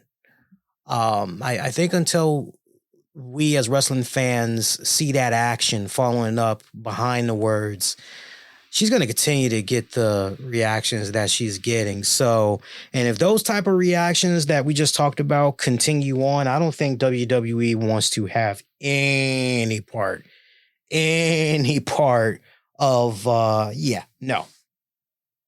Mike Santana defeating Josh Alexander in a I Quit match. This is where the Northern Armory was banned from ringside. Josh Alexander quitting, not just his match, but quitting TNA. We talked about this several weeks ago where a lot of TNA contracts were coming up for expiration. Added time was added to the contract of Josh Alexander, and by all accounts, Josh Alexander, unless he's able to work out some type of a new deal with TNA, Josh Alexander is looking to test the free agency, test his worth, and see what's really available out there for him. So we'll see what's going on with that. The Hardys defended their TNA tag titles against the Rascals, Trey Miguel and Zachary Wentz. That was actually a fun little match. It was also great seeing Fraxium, Nathan Frazier and Axiom, the current NXT tag champions. They were in the house. They made an appearance and everything. Rascals had bumped into them. Fraxium was ready to throw down. They kind of bumped a little bit there with the Hardys. They were ready to throw down. Nice little exchange that was going on there. And it just got me raising an eyebrow going, oh man, wouldn't that be something if we saw the Hardys pop up on NXT, particularly coming into the face Fraxium? That would, and right as I said that on social media, we find out after the Hardys retain that apparently Fraxium is going to defend their NXT tag titles against the Rascals on this coming Thursday's live edition of Impact. I'm going to try to do my best to, I don't have access to Access TV, so I think I might end up picking up a TNA Plus subscription. I'm going to do my very best to check that out because I definitely want to watch that. TNA, we talked about this several weeks ago. They we're toying around with the idea of doing more live episodes. And you know what? That's great to hear. That's great to hear. That's what we need, honestly. Take advantage of this great momentum that you got going on here, particularly with your partnership with WWE. Masha Slamovich defeated Rosemary in a Clockwork Orange House of Fun match to retain the TNA Knockouts Championship. Pretty damn good matchup. Rosemary, I have had the biggest crush on Rosemary, not just as a wrestling fan, but just cool wrestling figures, like, period. I've always dug her. Man, I was rooting for Rosemary there, and I was just so disappointed there. I like Slamovich, but I'm a huge Rosemary fan, so that was a pretty good hardcore match for all intents and purposes. It was a pretty good hardcore match. Afterwards, Cora Jade making an appearance, and she got into the face of Masha Slamovich, letting her know she wants a crack at that TNA Knockouts Championship. You're going, oh shit, like for real? Masha Slamovich and Cora Jade? Like, are you serious? Like, that's what's up. That's what's up. If they're going to do that, I'm down. I'm totally down for that. And in the main event match, Joe Hendry defeating Nick Nemeth to become the new TNA World Heavyweight Champion. Nick Nemeth's brother Ryan was banned from ringside. About damn time that TNA Wrestling pulled the trigger there on Joe Hendry. I thought this was going to happen. What was the previous pay-per-view? There was one pay-per-view where it was like you thought for sure Joe Hendry was going to get the job done, but it just wasn't his night. Because I remember talking about that briefly here on the show, but no, they finally pulled the trigger. Long time coming. Honestly, I was kind of getting to that point where, well, are they ever going to really pull the trigger on this guy? Like, you know, what the hell? And they finally did. That's good. That's good. And I thought he held his own extremely well against Nick Nemeth. Nick Nemeth, right guy, right time, right place. When TNA needed him as a world heavyweight champion, definitely the right guy to essentially be in place for Nick Nemeth to ultimately lose, the championship to. Joe Hendry was in the right place. Nick Nemeth, like everything aligned perfectly. I personally felt, because you're just looking at the current landscape and it's like, nah, it really wouldn't be that believable, would it? If it was Joe Hendry getting the championship off of a guy like maybe Moose, like that really wouldn't be believable, wouldn't, Josh Alexander, like would that maybe possibly that could under the right story arc possibly, but in this case for it to be Nick Nemeth, yeah, that's good. Joe Hendry too, by the way, calling out John Cena, saying he would love to take John Cena on for the TNA World Heavyweight Championship since Cena is doing this whole farewell tour. I got to tell you, I really, really like the idea of John Cena doing something with TNA.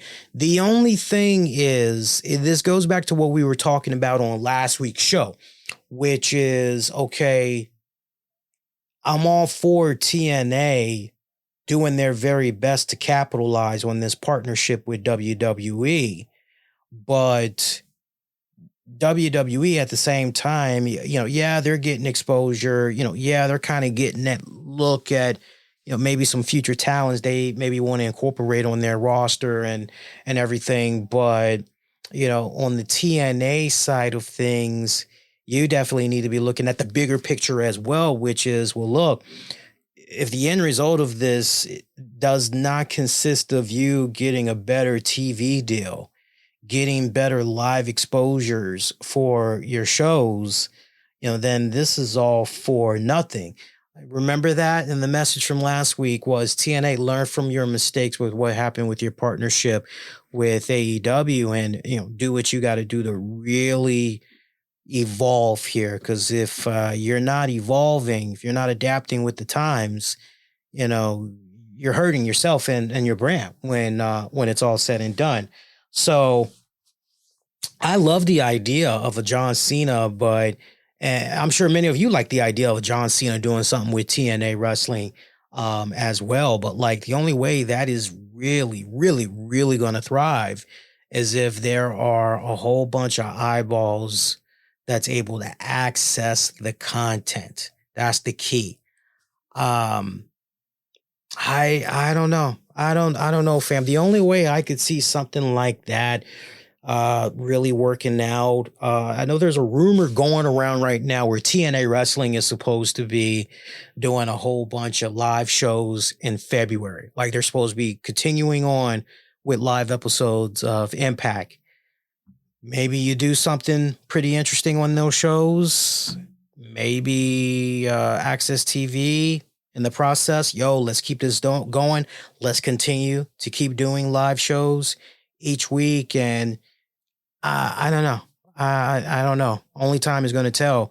But that current deal that they got with Access, like that's like we said last week, if they want to keep that deal where Access TV, they get first dibs and all that, hey, that's great. But you definitely need to be thinking about syndication. And if that means ultimately maybe you're able to get a partner thanks to WWE and doing something with the CW on weekends, I still like that idea. That'd be a great 1-2 punch. Have Impact on the weekends, do a nice little 3-hour block of wrestling, follow that up with some WoW Women of Wrestling. Like that'd be really good. Hell, if it's highly unlikely, but New Japan and TNA, I know New Japan, they're now out of their USA deal.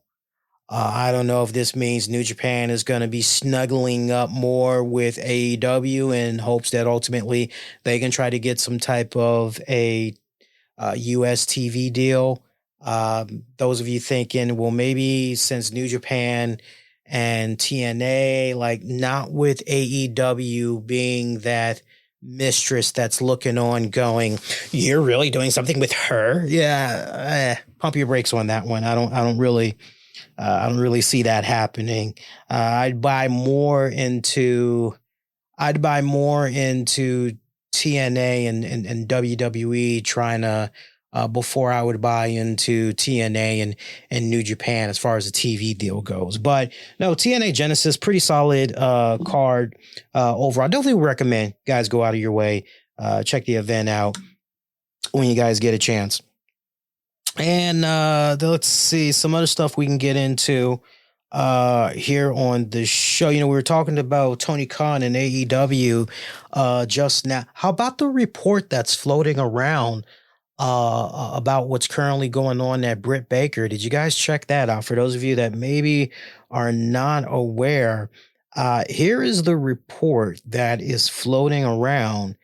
And when I read this to you guys, it's kind of one of those, what the fuck? So there's a report that's claiming that Britt Baker's AEW current status, it's interesting because it started off as what, and then the very last update, the claims of Britt Baker's AEW current status is being said that it's overblown. So the newest update, Brian Alvarez, he's saying that the reports that Baker may be done with the company are not accurate. Alvarez is reporting that according to multiple people within AEW, the stories are blown way out of proportion, and that while she is not used, there are not imminent plans for her to be used. There is nothing to the notion that she is finished there. Now, this stems from an original report that PW Torch's Wade Keller put out, saying that Britt Baker may be on her way out of AEW, as Tony Khan in the locker room are said to be frustrated with her. This has led to Khan not booking her on television.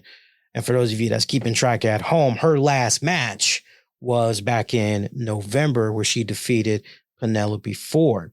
The rumor is that Baker has become difficult to work with in recent months, and another minor incident became the straw that broke the camel's back for removing her from television.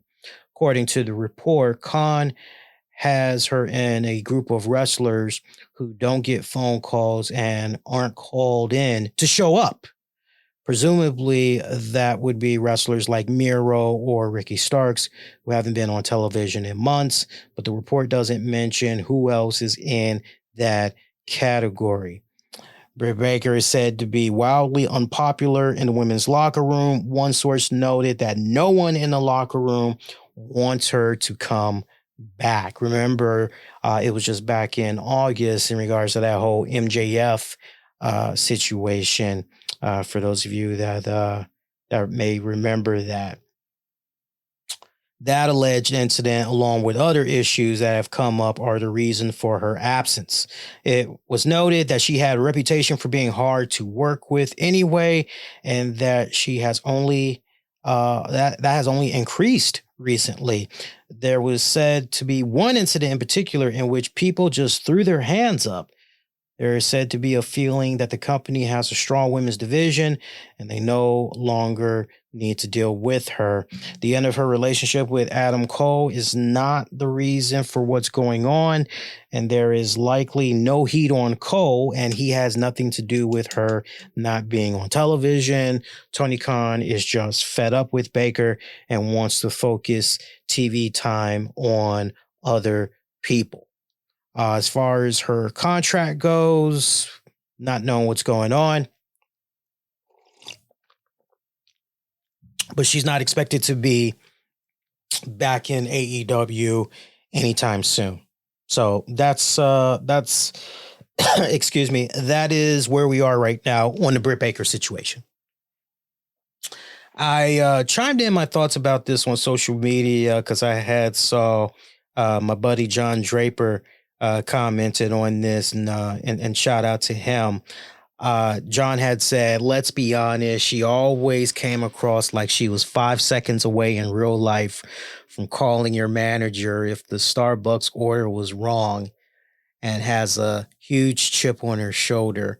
Funny thing, when the ship starts sinking, everybody miraculously notices that they're about to drown. So, I told him I was going to steal that joke, but it's all good. If anything, add on to it. My comments on this, I said, seriously, though, this is what happens when one gets money and fame too fast and too soon. Whatever negative traits of a personality hasn't been squashed is amplified. Whatever going on with Baker, humble pie is coming. Very weird what's going on with Britt Baker, because I got to tell you, having seen her a couple of years back on the Chris Jericho cruise, I saw her on the Triple Whammy cruise as part of my wedding honeymoon. It was weird what was going on. There's a lot of things on that cruise that was when I play it back in my head. But one thing that was really cool was Britt Baker. As I was in line waiting to do my photo op with her and everything, I was seeing her take the time out, talking with people, thanking them for coming to see her. She was quite taken back at how long her line was, because she definitely had one of the top 3 longest lines as far as meet and greets go. Her line went out the yin yang. I mean, there were just seas of people upon people upon people. That shit damn near, and I'm not exaggerating. Anybody that was on that Triple Whammy cruise that went to meet Britt Baker will tell you her line pretty much almost wrapped around the entire boat. That's how long her line was, from inside going on out. But she was a sweetheart. She seemed very humble at that time and everything. Look, Britt Baker is in a place right now where she really does not need the wrestling. She's got her little dental practice. She's got her license and all that. She's making good money. She is basically going to be fine financially regardless. If Tony Khan were to call her up and say, look, she is just fine. She is not going to have any crocodile tears. She's not going to be making a boo-boo face. She is a woman that basically, she's got options. She does not need wrestling. Maybe she might need it from the standpoint of if she's trying to become a reality star, but you would like to believe that in the years that she's worked with Tony Khan and AEW, that by now she's definitely made her respected connections. So as far as some type of a reality career, a reality TV career post AEW, she would definitely, if she hasn't made her connections by now, and I would have a hard time believing she didn't, because that would just be silly. That would just be very, very silly. But she definitely is somebody that you hear all this stuff about her. And look, I know that, but it's rumors there are people that I know who directly know people that work for AEW that have front row ringside seats backstage to a lot of this shit that is going on in regards to Britt Baker. And some of the stuff that I have heard about Britt Baker, it is not good. It is not good, fam. Look, this coming week's AEW programming, that should be a telling tale. Honestly, the next 2 weeks, the next several weeks, because AEW's got the All In event that's going to be coming up, Grand Slam and everything. Those events are going to be very interesting because that will tell us all we need to know as far as how does Britt Baker factor in this first 2 quarters of AEW programming. That will tell us all we need to know, because if she's not involved with the promotion, then yeah, it's safe to say that something is going on. There is trouble in paradise going on there between her, Tony Khan / AEW. But one thing is for certain, Tony Khan is in a position now in 2025 versus when AEW first launched. I have commended the hell out of, you've heard me many times on this show say, the women's division and where it is right now. This women's division in AEW, there is so much great depth.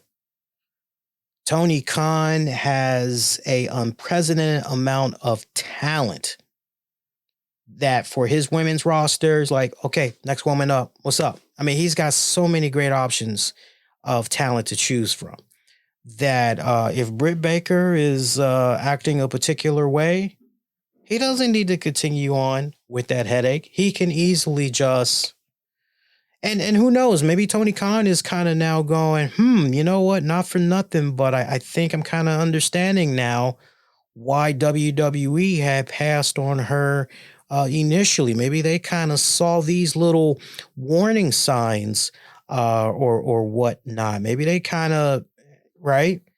Like, you would like to believe that, because we hear from time to time, the fact that WWE passed on, well, maybe they saw something that we didn't see. That was kind of this might be a little bit of a warning here. And sure enough, you see, elsewhere, and it's, you think maybe this is kind of maybe this is why, it's one of those type of things. Draper saying, I don't have strong feelings about her either way, although I found some of her social media behavior to be utterly fucking disgusting. Totally in agreement. But she's also a fucking dentist, and doesn't really need to get. Very true. She does not need the gig. I've always been a firm believer in when a person, see, this is a slippery slope. But I'm going to give it to you on the real. And we're going to talk about Rey Fenix. When you have a situation where, okay, this person's goals, aspirations, it definitely seems like, 100% of them is not fully committed to what I need of them in this position over here. It looks like they, then it's one of those things where you go, okay, you know what? Obviously so let's do them a solid. Let's lighten the load for them a little bit. Cause obviously they got a whole bunch of other different things that's going on, and I can respect that and everything. But at the end of the day, this is a business, right? I got certain goals, certain things that as a promoter, as a business that I'm trying to accomplish. And obviously, they ain't on the same page as me and what I'm trying to do. I mean, real talk. A lot of people can relate to this from a working standpoint. You know, I know one of the last jobs that I had before I decided, you know what, I'm just going to go on ahead and 100% just work for myself while juggling college. Like, I don't need this drama. I don't need this crap. I remember when I was working retail, just one last time. And back then I was juggling a college schedule part-time. I was also juggling writing quite a lot for the guys over there on the 401 Mania site. Shout out to them. And I also had another part-time gig. So I was a jack of all trades.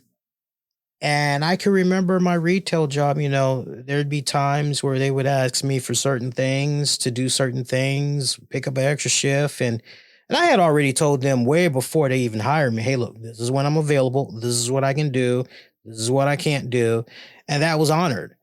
And then they started fucking with my schedule. And I was like, hey, look, I got this. And I'll never forget. And it stayed with me. And I told my wife, I said, you know, what was one of the deciding factors ultimately and me rolling out from that company? I said, this happened. And what got the ball rolling for me was, I remember there was this one time I was saying XYZ to my manager in front of his boss. And that manager said to me, you know, I don't care. And it was just one of those things that was like, okay, yeah, because at the end of the day, you care about your bottom dollar. You care about, you know, what's going to make your company thrive. You say you care about college students. You say you care about those that, and you want to try to encourage them to do better for themselves. But you're talking out of both sides of your mouth. Like, now I see your true colors. Yeah, nah, I'm good. And from that moment on, I started planning my exit. It took me a little while, but made my exit. I did. So, you know, it's interesting what's going on there with Britt Baker. I always say focus on those that want to be working with you, want to continue to do business with you and all of that, as opposed to those that are just coming off like miserable little fucks, right? Your guess is as good as mine what's going to happen with the Britt Baker situation. But if I were to hear Tony Khan were to cut ties with her, I wouldn't be sad. I wouldn't be glad. If anything, I would just go, okay, women's roster. Hey, you know, obviously this person was a thorn in y'all's side. Well, that thorn is now gone. So back to business as usual. Ray Fenix, by the way, posted a new image of himself on social media where he's wearing a straight jacket. A lot of interesting comments I see about the Ray Fenix situation. I know the man formerly known as Baron Corbin gave some really, really good thoughts about that. It's sad that a lot of people were looking at what he was saying and interpreting it as him trying to cozy up to Tony Khan, trying to get a job. I'm just looking at these people going, these motherfuckers have no idea, and they've probably have never seen a wrestling contract before in their entire life.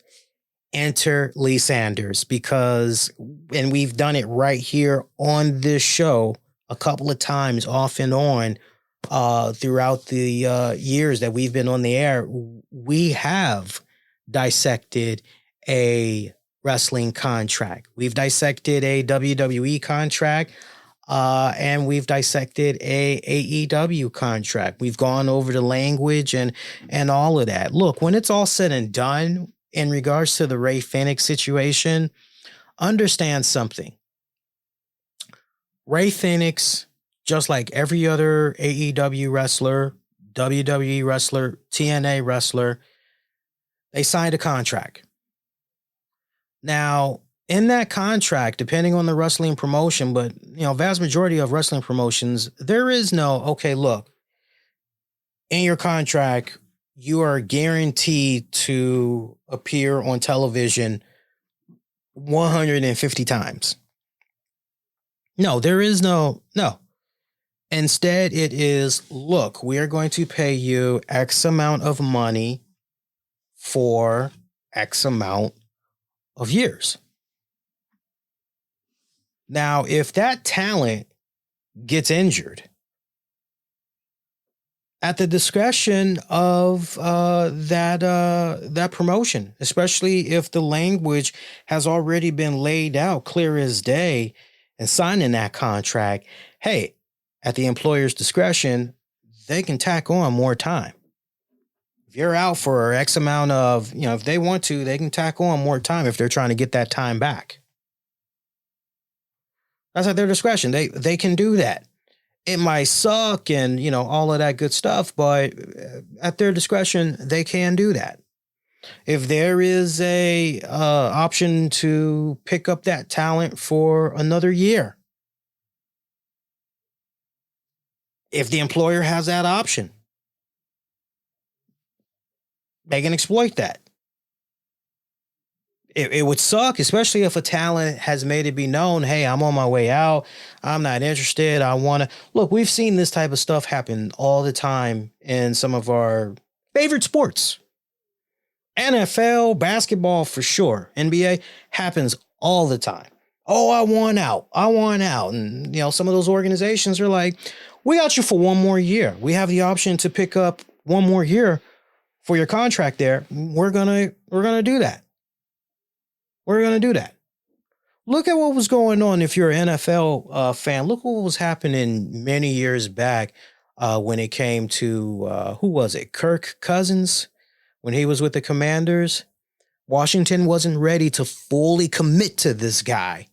And instead, it was one of those, okay, well, you know what? Let's just do a 1-year deal, maybe a 2-year deal, just to kind of, because we really can't commit just yet. Now, ultimately, we lost Kirk Cousins. We ultimately lost him because Washington would not fully commit. They would not fully commit. Talked a good game, but when it came down, to the wire, it was like, yeah, no, we're good. So I look at this stuff that's going on with Rey Fenix, and it sucks, right? And here's something else to think about too. Here's something else that I need people to think about, because we see so many people that's complaining about this whole Rey Fenix thing and all that. Like, understand something. A contract was signed. A contract was signed. I'm going to say it again. A contract was signed. When you sign these contracts and you think you can kind of finagle or change your mind, you have a second change of heart and all this other shit. Like, no, you get that in front of a judge. Who you think the judge is going to side with? So, it's funny because I'm reminded of this one employer.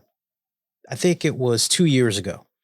My wife came close to jumping ship from the dental practice that she's been with all these years. And she was about to jump ship and go to a dental practice in Virginia. And she ended up doing a working interview with these guys. Got a really bad vibe from these guys. It was a really, really bad vibe that she got. She couldn't quite put her finger on it. She got along working with the husband just fine, but the wife was the one that she was really kind of iffy about. And I remember when she was telling me all this, I just said, well, trust your gut instincts. If your gut instincts is giving you, it's like, listen to him. You're probably on to something there.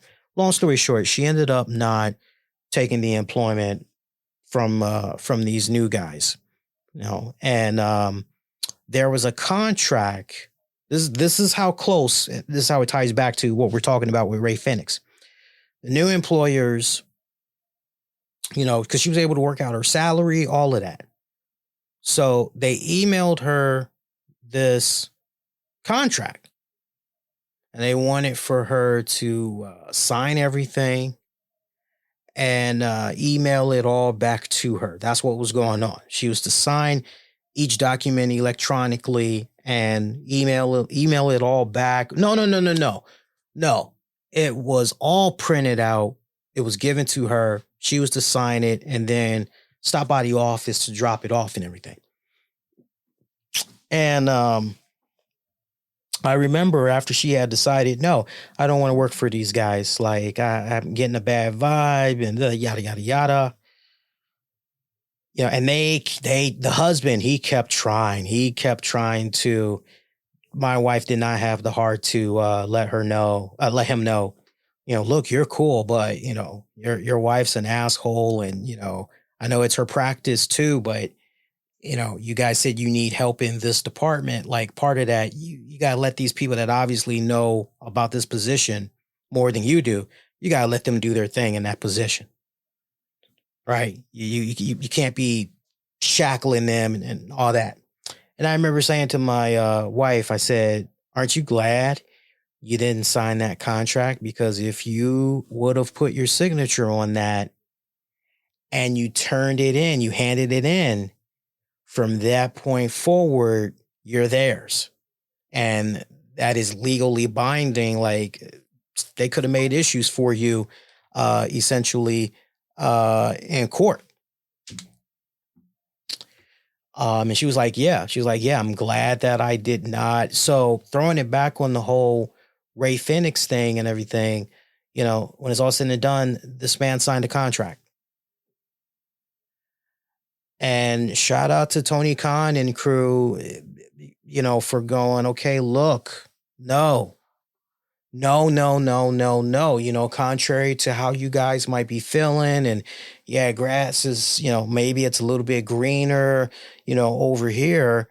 You know, no, you're not going to be punking me out. You're not going to be trying to punk me out, bitch me out because, you know, I do it for you. Then I'm going to have to do it for all these other people over here. Like, no, fuck that. We're not going to roll like that. And if that means that Tony Khan needs to just have this guy be sitting down somewhere getting his money. Now, before anybody goes, yeah, but the guy is sitting on his ass. He's not on TV. Contract doesn't guarantee him X number of television appearances. It just guarantees him X amount of money he's supposed to make during the length of that contract. That's it. That is okay. So Tony Khan is responsible, you know, to a certain part with his contractual obligations. Rey Fenix is responsible, or that AEW respected talent is responsible for their side to, you know, a certain amount, you know, on their side when it comes to the contract. That's it. Plain as day. Clear as day. Now, what I will go, man, that's fucked up. Boy, that comes off petty. What I will agree with a majority of you all on, the fact that Fenix's merch has been pulled from the AEW site. And the only reason why I know that, I used to stay going on the AEW site, looking at different merch, seeing, you know, if there was any cool designs, things of that nature. Because the running gag I would always have is, man, I can't see myself pushing that, you know, because it was so, just wasn't creative enough, the AEW designs and all that. And I do remember, oh, wow, Rey Fenix, like they pulled his shit. They actually pulled. All right, so at least there'd be some type of way for the guy to make some extra money, you know, on the side or whatever. Like now he doesn't even have that option through AEW. Like, wow, that kind of sucks. But when it's all said and done, it is all contractual, you know, and it's easy for people that have not seen these contracts.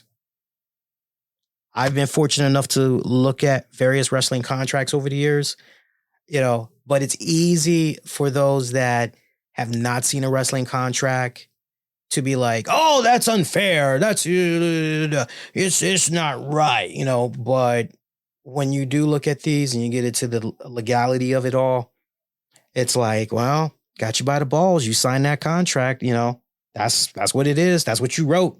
Speaking of writing, Tammy Sytch. Sonny, did you hear about this? She, and boy, this got shot down real fucking quick. Check this out. So as we have talked about here extensively on the show, we even did a live special when it came to the verdict being handed for Tammy Sytch. you know, that whole DUI that killed that nice old man and everything. So she called herself writing a letter to a Florida court judge asking for her prison sentence to be reduced. I see the letter that she wrote to this judge, and looking at this letter, I just couldn't help but go, yeah, you know what? This is definitely going to get shot down real fucking quick. And it did. I mean, like record timing, this thing got shut down. This is what she wrote. It's about a page and a half. Honorable Judge Foxman, during my incarceration at Lowell Correctional Institution, I've been attempting to make the most of my time by reflecting upon my crime while also striving to be a positive influence on other inmates. All right, we're off to a decent start. To that end, I have recently graduated from the Culinary Arts program with a certificate in culinary arts, which also includes ServSafe certification. Well, that's good for you. Good. I'm not being a dick here. I'm like, legit, that's good.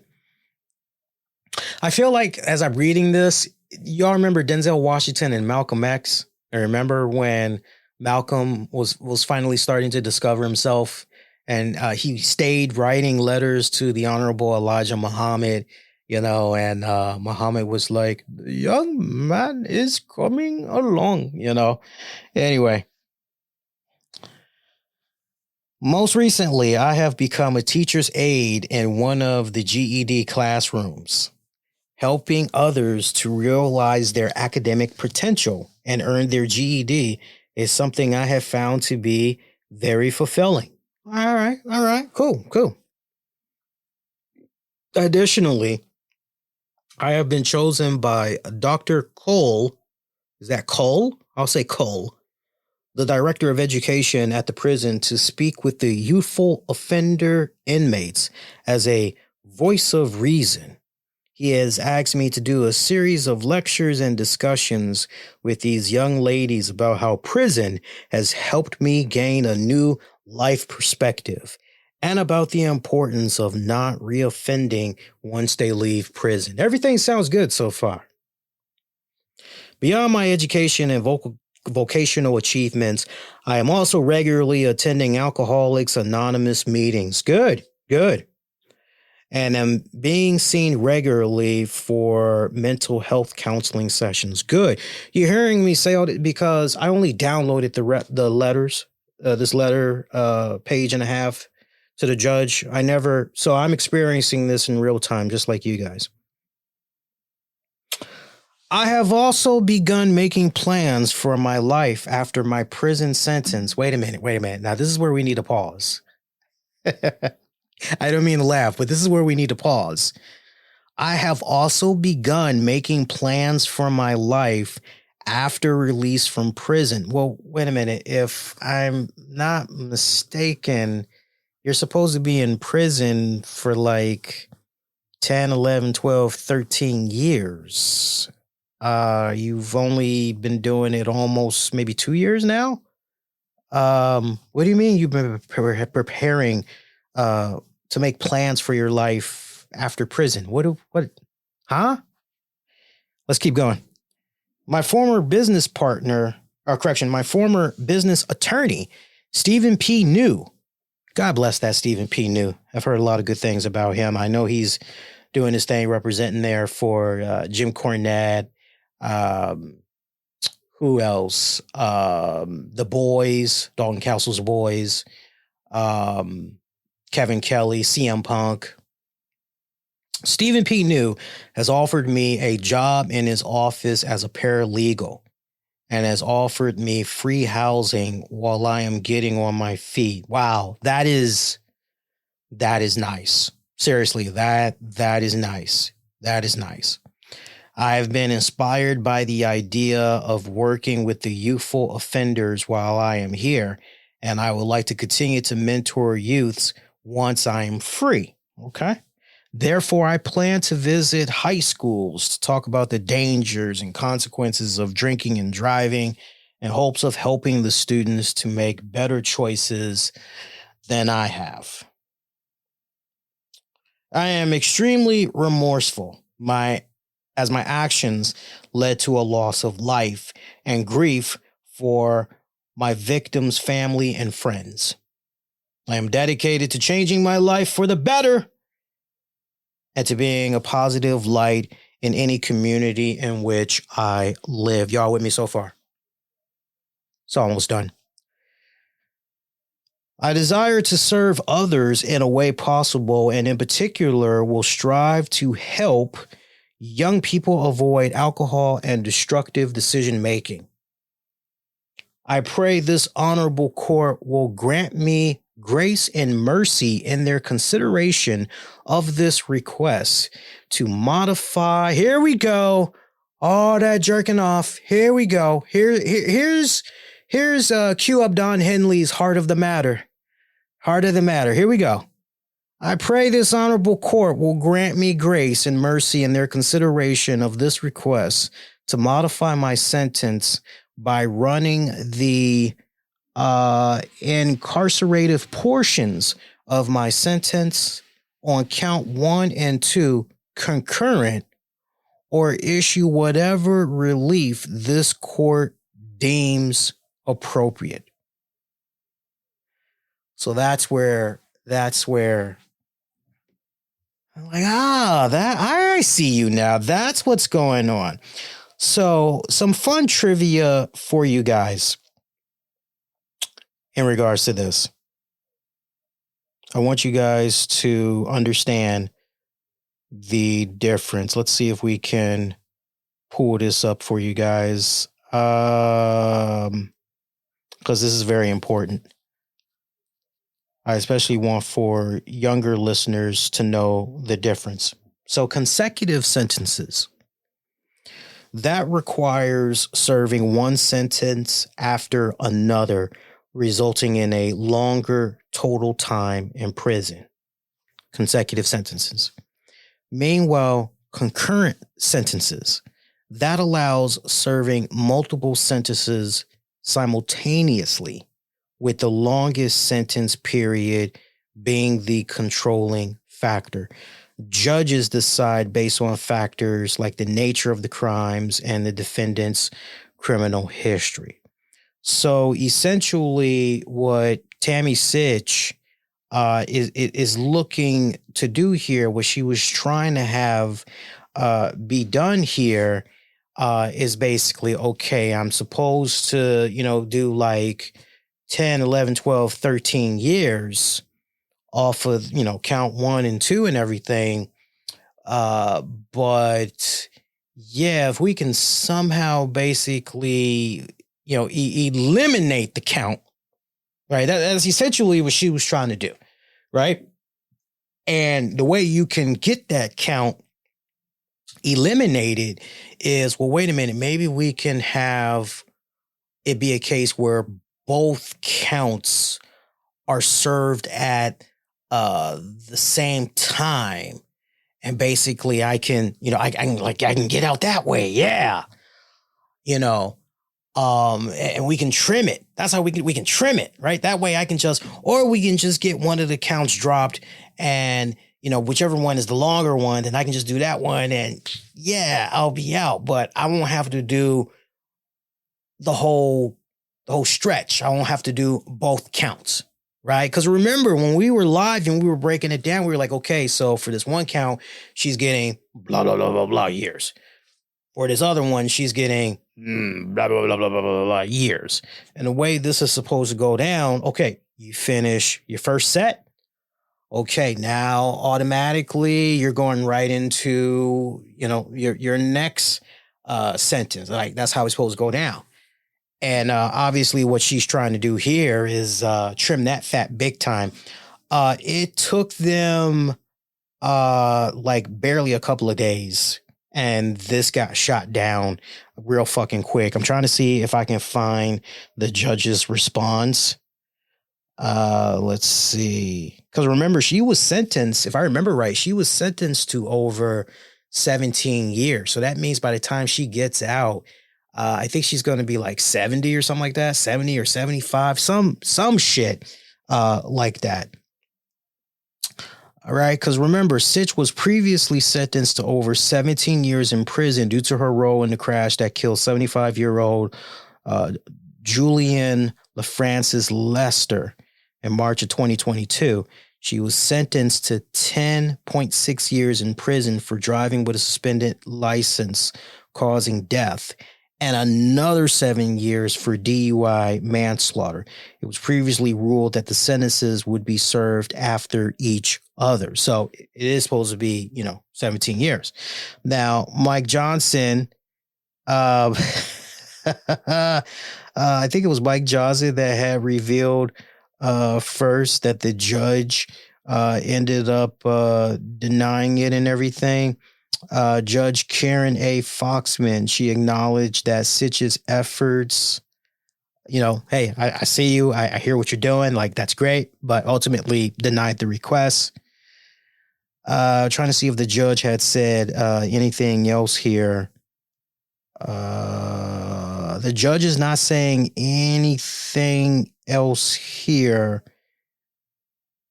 in regards to denying, but in a new update, looks like the estate of Julian Lasseter is bringing a civil lawsuit that is scheduled to begin on March 25th, and the complaint seeks in the excess of $30,000 in damages. Johnson notes that the lawsuit argues negligence on Sytch's behalf and that the family has had to pay medical and funeral expenses in addition to suffering.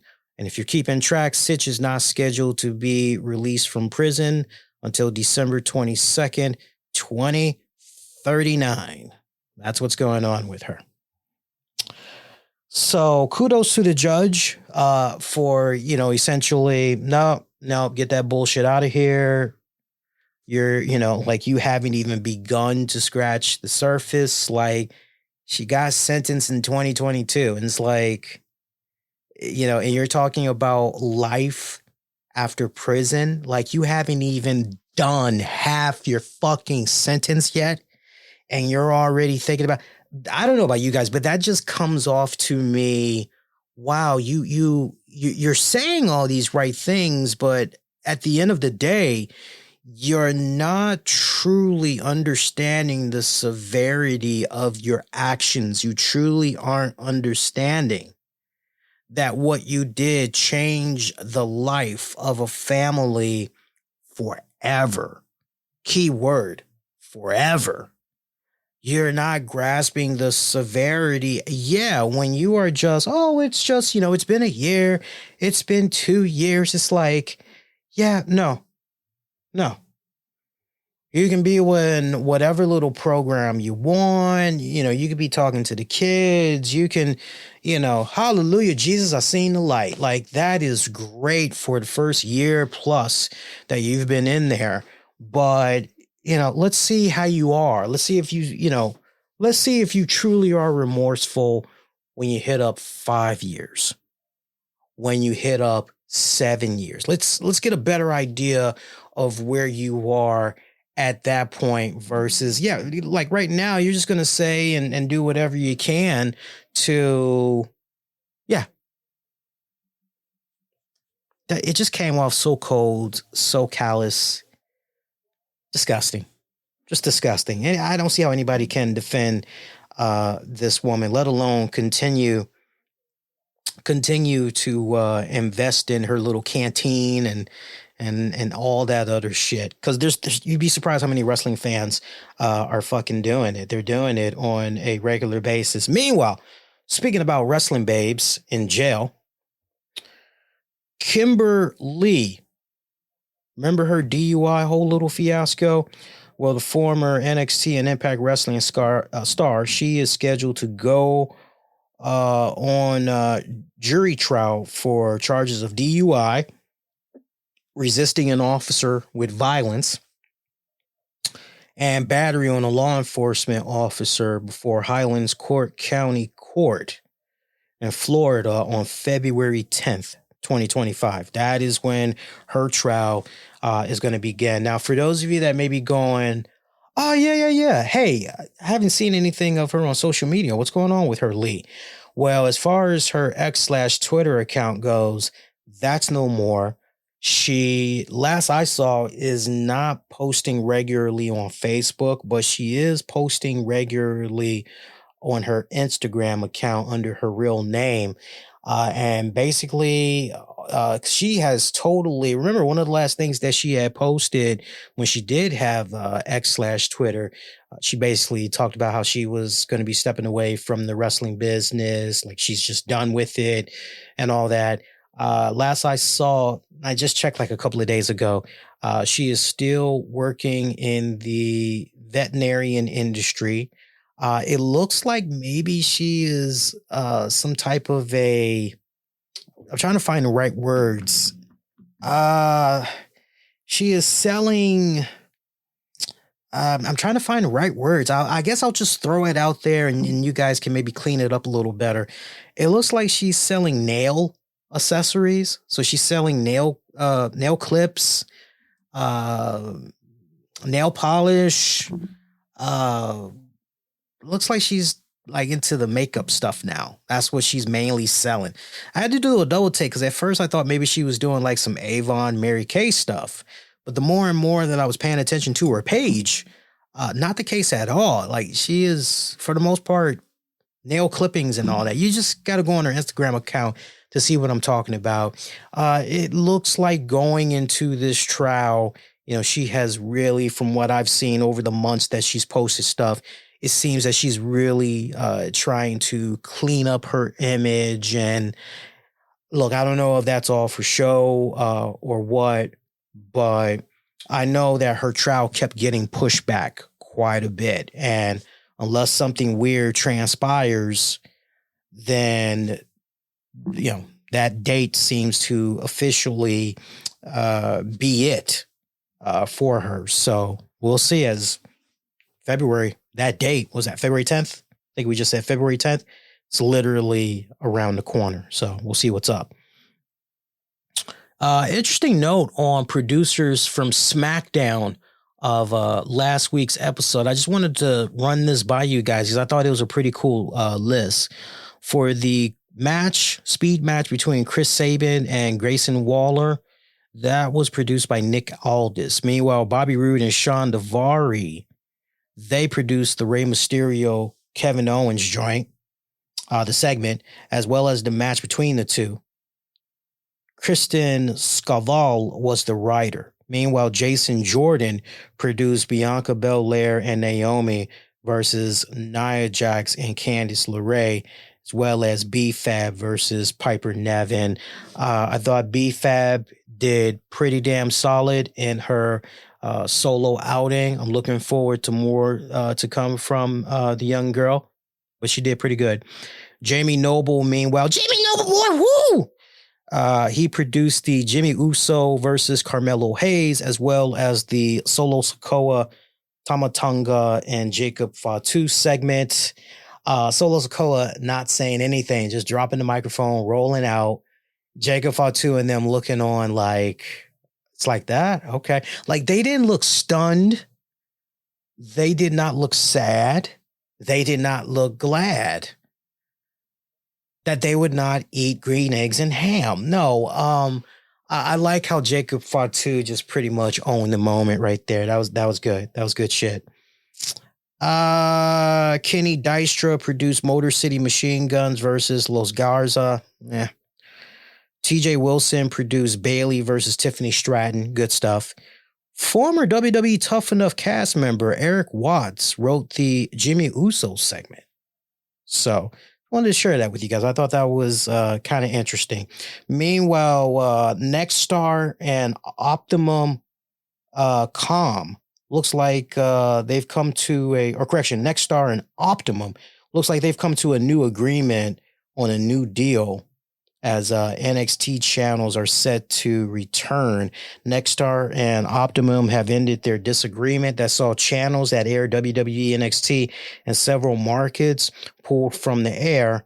As reported, a carriage dispute led to Optimum pulling 63 Nexstar stations, including CW affiliates in many markets, off the pay TV provider earlier in the month. Nexstar and Optimum announced on Saturday, so just over the weekend, that they've reached an agreement that has seen programming restored in all markets. So that is a beautiful thing to hear. Look, I don't know if that maybe would have affected CW markets in the DC metropolitan area, but I can tell you this much: for years, YouTube TV paying customers in the DC metropolitan area, we did not have the CW. So if we wanted to watch new episodes of Lois and Superman, what was the Supernatural? We pretty much had to go on the CW network site and hope that maybe we could watch that way, or maybe somebody had uploaded some episodes on YouTube. Hurry up, watch that before it gets pulled for copyright reasons and everything. We're still relatively new with the CW, because I think we got the CW because I remember when we were talking about it here on the show, and I was like, yo, I finally got CW. I don't even think we've had CW. Yeah, we haven't even had CW for a year yet. Have not even had it for a year yet. It's been refreshing. I like it. It's a nice change of pace. I'm finding myself watching their local news, picking up some little tabs. Boy, their local news, it's very, very generic. Every time I end up watching that channel with my wife, she goes, oh my God, you would do so well on here. Like, you think so? Like, and I would say, I'm not sure how to take that. And she would go, no, like, it's actually a good thing. 'Cause it's like, these guys are like, they're amateurs. So like, you would really thrive well working on this network if your end goal is to go to CBS, NBC or whatever. I'm like, yeah, I can see what you're talking about. But yeah, very amateurish how they do their news. As far as content goes though, like, if it's not NXT, I'm really not watching, or their local news, I'm really not watching anything else, I'm finding. So for you CW fans, hopefully you find that to be good news and everything. And I think many of you do, especially if it's a case where you are watching the NXT, you are watching Wild Women of Wrestling, you're watching new original programming on there as well and everything. So seeing if there's anything else to get into, and I don't think there is. I think that is pretty much it.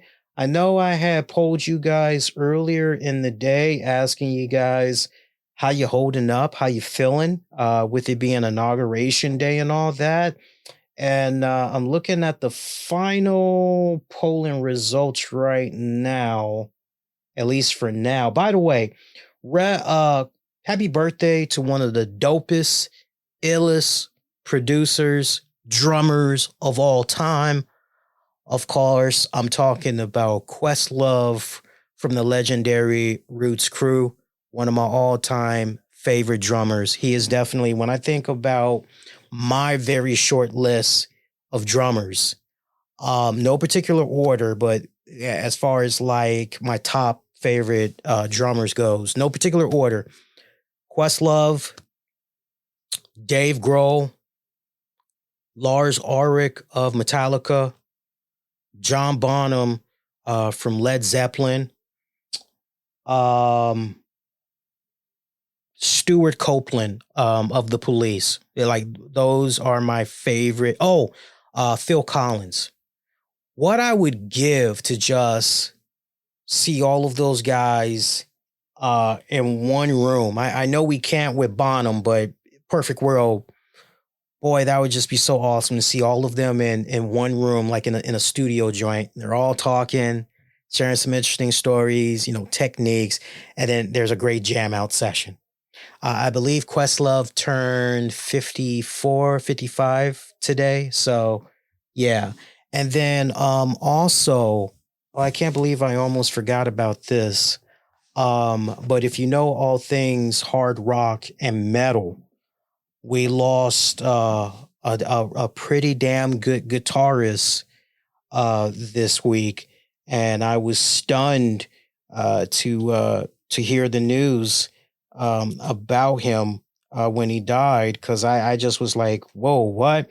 But John Sykes, legendary guitarist, Thin Lizzy. When it came to Whitesnake's seventh album, 1987 self-titled Whitesnake album, remember, it had all the hits on that joint. Still of the Night, Is This Love, Crying in the Rain. John Sykes was responsible for co-writing all of that album, but he passed away this week at the age of 65, relatively young, after losing his battle to cancer. And when you read up on John Sykes, a very interesting career, and just how ultimately he got to Whitesnake, how it all came about. You know, this guy was already establishing himself in other bands. One of his first bands was Street Fighter, right? Long before the video game franchise and all of that stuff. You know, it was Street Fighter. And then I think ultimately he did the Tigers of Pantang. And then he tried auditioning for Ozzy Osbourne, and that kind of fell apart. Ultimately, he got into a position where he was able to work with Thin Lizzy. And as we know, the lead singer, he was having his drug issues. And ultimately, when Thin Lizzy had put out their final album, what was that, in 1983? And then the lead singer had died in 86. An opportunity for Sykes to do some work with Whitesnake came about on their Slide It In album. So album 6 for Whitesnake. And there was a couple of guitar rearrangements. He produced a couple of guitar tracks and all that, laid down some stuff for that album. And David Cloverdale decided, okay, you know what? I really like what, I'm getting here. Let's do this again. And, let's go into the studio and let's see what we can do. And of course that led to 1987's self-titled Whitesnake album, and just so many goddamn hits was on that album. It's funny because, and I said Clover, I meant David Coverdale. Sykes went into that joint, co-wrote all the songs, the guitar. I mean, he took Whitesnake and with his collaboration, with what he brought to the table with Whitesnake during that particular period in time. I need for people to understand, Whitesnake was doing okay, but they did not have mainstream success until John Sykes came in there and just kicked that son of a bitch of a door wide open. And through his contributions, it really blew Whitesnake the fuck up. I mean, you just had to been living in the 80s back then. I mean, Whitesnake, when they put out that 1987 album, I mean, they were able to tour for years off of the success of that album. And they dominated the charts big time with all of those songs from back then.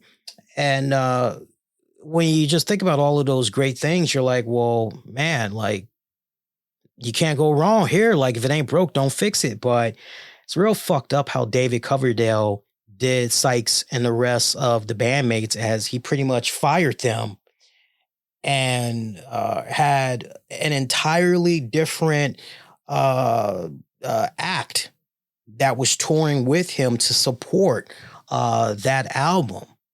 Like, you can say what you say. You can say what you want about Prince, rest his soul, but not even Prince operated like that. We all do how much of a creative musical genius Prince was, but not even he rolled like that when it came to going on tour. He pretty much stuck with the guys that, that either helped him on that respected album, or if it was a case where he produced everything, he did the musical arrangements and all of that for that album, whoever was going on tour with him, that would be the same men and women that you would see in whatever city any day of the week. They would be the ones on tour. But what David Coverdale did with Sykes and everybody, Sykes was disgruntled with Coverdale for decades, right down to the point, he was like, I will never work with him again. I got nothing to say to him. Fuck that guy. That's basically how it was. And then decades passed. There was rumblings that Coverdale was interested in reuniting with that 1987 classic lineup. Just go forward, produce new music, all that stuff. And, Sykes was like, because I think Coverdale tried to approach him. I think some mutual friend that they had or whatever, he tried to initiate contact. And Sykes was like, you know what? I would really be interested, but, I say I can't do it right now, but, I can recommend. And there was two guitarists that he recommended that he was pretty close to. And he was like, why don't you try hitting up these guys? So Coverdale took his advice. He ended up, I think, hiring both of those guys. And you would think, okay, so you got a nice little olive branch there. Okay, maybe you can kind of make amends here. And per Sykes, that was the last time he heard from Coverdale. And it's like, wow, this guy Sykes threw him an olive branch. Coverdale didn't, what the fuck? And Sykes ended up saying years after that, we both just like being our own bosses. So it wouldn't work. So, but that classic lineup, if you're in the all things hard rock and metal, and you've never listened to 1987's self-titled album, you really owe it to yourself. You need to go back and you need to listen to it. A lot of people call it the self-titled album. Others call it the 1987 album, but that album still holds up to this very day. Still of the Night, Bad Boys, Give Me All Your Love, Looking for Love, Crying in the Rain, Is This Love, Straight from the Heart, Don't Turn Away, Children of the Night, Here I Go Again, You're Gonna Break My Heart Again. I mean, that whole album just, it's kick-ass. It's kick-ass. Holds up to this very day. Rest in peace, John Sykes. Damn, I mean, you're in for a special treat too. Like, that album has one of the best guitar opening riffs for not just a track, but for an album. Like, as soon as you hear it, you're going, fuck, I'm going to be on an incredible journey here. All right. Am I right? For those of you that know your White Snake and you're thinking about that 1987 album, you just think about those first couple of guitar riffs for Still of the Night. You're like, oh, it's on. Like, I'm listening to something really special here. It's fucking on. Yeah, man. Yeah, man. All right. So other than that, that is pretty much going to do it. We're going to do, I'm thinking maybe we'll do a bonus show. Maybe this Wednesday or Thursday. I'm not sure yet. I know when we were on last week, I said, wow, if we do decide to do a bonus show, maybe we should stick to Wednesdays, particularly Wednesday nights after Dynamite goes off the air. So I'm going to put a poll out for you guys and ask you guys, would you like a Wednesday night show? Or maybe we do something on the weekend. So I'm going to pick you guys' brain. I don't know about Saturday night's main event, but I would like to do a post show. Reason why I'm a little bit on the fence right now, usually Saturday nights I'm on the road working. So, I'm not quite sure yet. I don't know. I don't know. I think I'm going to have to chat with the missus, and then actually, you know what? I think we have a responsibility to our sponsors. I have to go back and see which shows we promoted them for. But I think, I got to check. but I think we promoted them. We said we would promote them on the Saturday show. And if that's the case, that's January 25th. Speaking of sponsors, I definitely want to take this time out and recognize our sponsors right now, because without them, content like what you're checking out right now, my pretty babies, would not be made possible. So do go out of your way and check these guys out. First off, I want to take time to recognize the good folks over at nqbyg.com. If you are looking for everything in one place when it comes to trendy women's and men's collections, from comfortable shoes, bags, and accessories, NQBYG has it all. If you need a home refresher, you can check out their home and living collection. Everything from kitchen must-haves to cozy decors. Why shop anywhere else when you can find everything at NQBYG? So visit them today at NQBYG.com. We're also brought to you in part by our good friends over at the 01 USA promotion. Check them out on patreon.com/01. That's the actual number 1 USA. Patreon.com/01 USA. Purchase a $5 tier on their Patreon and you'll receive full access to their video tapings of their weekly Thursday night shows that they put out in Edgewood, Illinois, showcasing 01 USA talent and trainees from their own dojo and others who've been working very hard to prove themselves. All the episodes go back to January of last year. So a relatively new wrestling promotion that you guys would be able to catch up on in no time. They've got athletes that's trying to prove themselves, prove what they have, what it takes to climb through the rankings.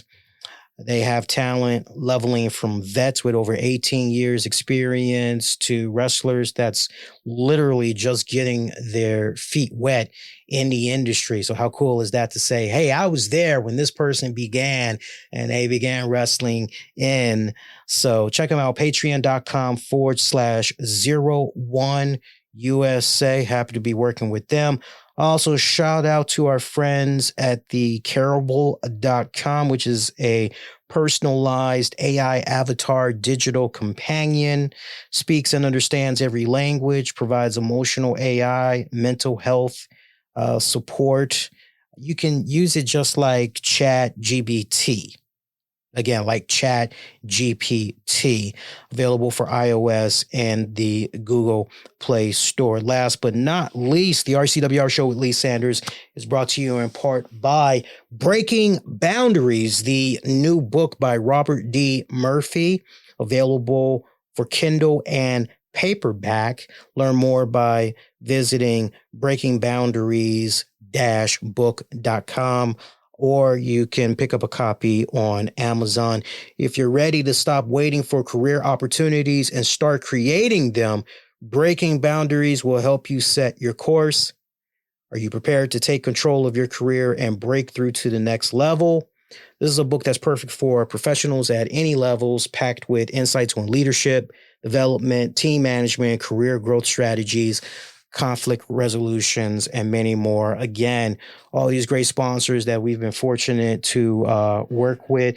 Check them out. I try to do my best when I work with sponsors these days. I try to work with those that I feel, well, look, if it works for me, if I can see myself working with these guys, coming out of my pocket, paying for these guys, and some of them I have, like, I know you'll definitely dig them as well. And even if it's a case where you might not be interested, I bet you know somebody that would be. So pass the information along that way. But we're, definitely represent, check out our sponsors, because without them, content like what you're checking out right now would not be made possible. We love our sponsors. So that is going to do it. Get at me on Blue Sky. I'm having fun over there, trying to post more and more. I'm getting to a point now where I am now curtailing certain things that I want to post just like strictly for Blue Sky, rather than just post, repeat here, post, repeat there. I'm starting to find like a more distinct I think what I'm going to start doing is just posting more personal stuff on Blue Sky as opposed to the Twitter. That's just kind of how I'm doing, but I'm still trying to figure it out. Looks like TikTok has been saved. Cool. I'm going to start playing around with TikTok a little bit more. I'll let you guys know when I have all that figured out. But yeah, we got the Blue Sky, we got the Twitter, we got YouTube, we got Facebook. By the way, shout out to those of you that maybe are checking out the content for the very first time, and it was because of Facebook or Twitter. I know that I had shared my thoughts and the entire 17-minute plus monologue that Dave Chappelle did from Saturday Night Live. I can't stress it enough. If you guys did not watch Dave Chappelle's SNL monologue, check it out. I had no idea Dave Chappelle was hosting for that respective weekend. True story. I was up early Saturday morning and I was on YouTube. I went on ahead and I'm paying like the $15 fee now so I can check out YouTube stuff without any commercials. It's been great. And somehow I see this joint in my feed with Dave Chappelle. And you know how it is with the YouTube algorithm. Once you check out a particular thing, YouTube's like, okay, well, we're going to show you more of this. So YouTube knows, their algorithm knows I like Dave Chappelle. I see this thing that's suggested to me and I'm going, wait, is this new? I'm like 5 hours ago. I'm like, what the hell? And I'm like, oh, this is new. I from SNL's on YouTube channel. I click on it and I'm like, whoa. I agree with a lot of the things that Chappelle had said. I was watching Inside the NBA on TNT earlier today. They had a really great 2-hour tip-off where they were talking about the life and legacy of Martin Luther King Jr. I would definitely go out of your way to check out that 2-hour special. Very, very impactful. And I know during the tip-off, Charles Barkley, and this is how Barkley and Chappelle, this is how they link. Charles Barkley said to Ernie Johnson, Ernie, can I just say something real quick? And he goes, yeah, Chuck, go ahead. And Charles says, hey, we know what today also represents.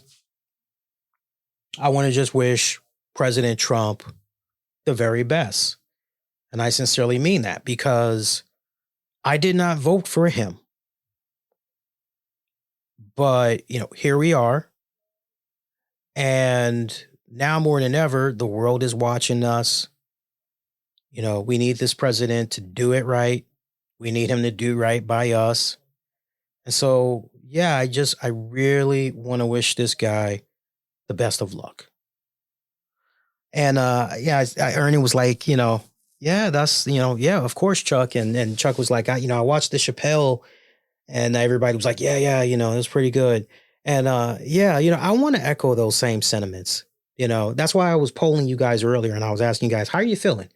How are you feeling today? And I had this poll and the options were optimistic, hopeful, what was it? Sad. And as a matter of fact, I can pull it up real quick. Hang on. I can pull it up real quick. Because I really didn't tweet that much today. So I can find this with great ease.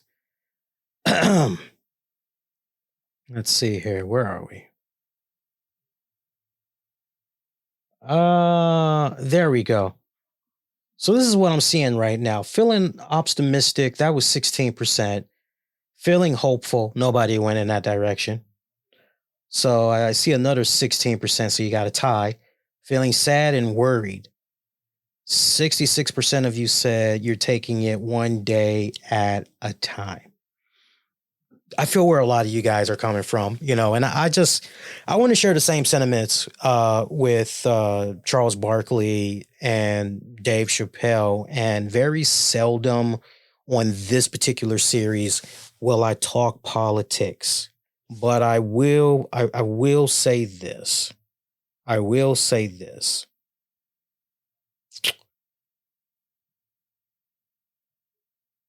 49.6 of Americans voted the way that they voted. Trump's in office. The world's watching us, whether we like it or not. What's done is done. The only thing that we can do for those of us that live in this great country called America, the poll is on Twitter, Muhammad. Poll is on Twitter. You're probably not going to see it because I didn't pin it, but you can go almost 14 hours ago and you can see the poll there. There was a poll that was also posted on YouTube, if I'm not mistaken. But YouTube, I don't think that many people had voted for the poll over there. Just going back to check one more time. Same poll is on YouTube. And while I'm here, I'm seeing a tie at 11% from YouTube. Half of you are saying one day at a time. The other half of you are saying feeling sad and worried.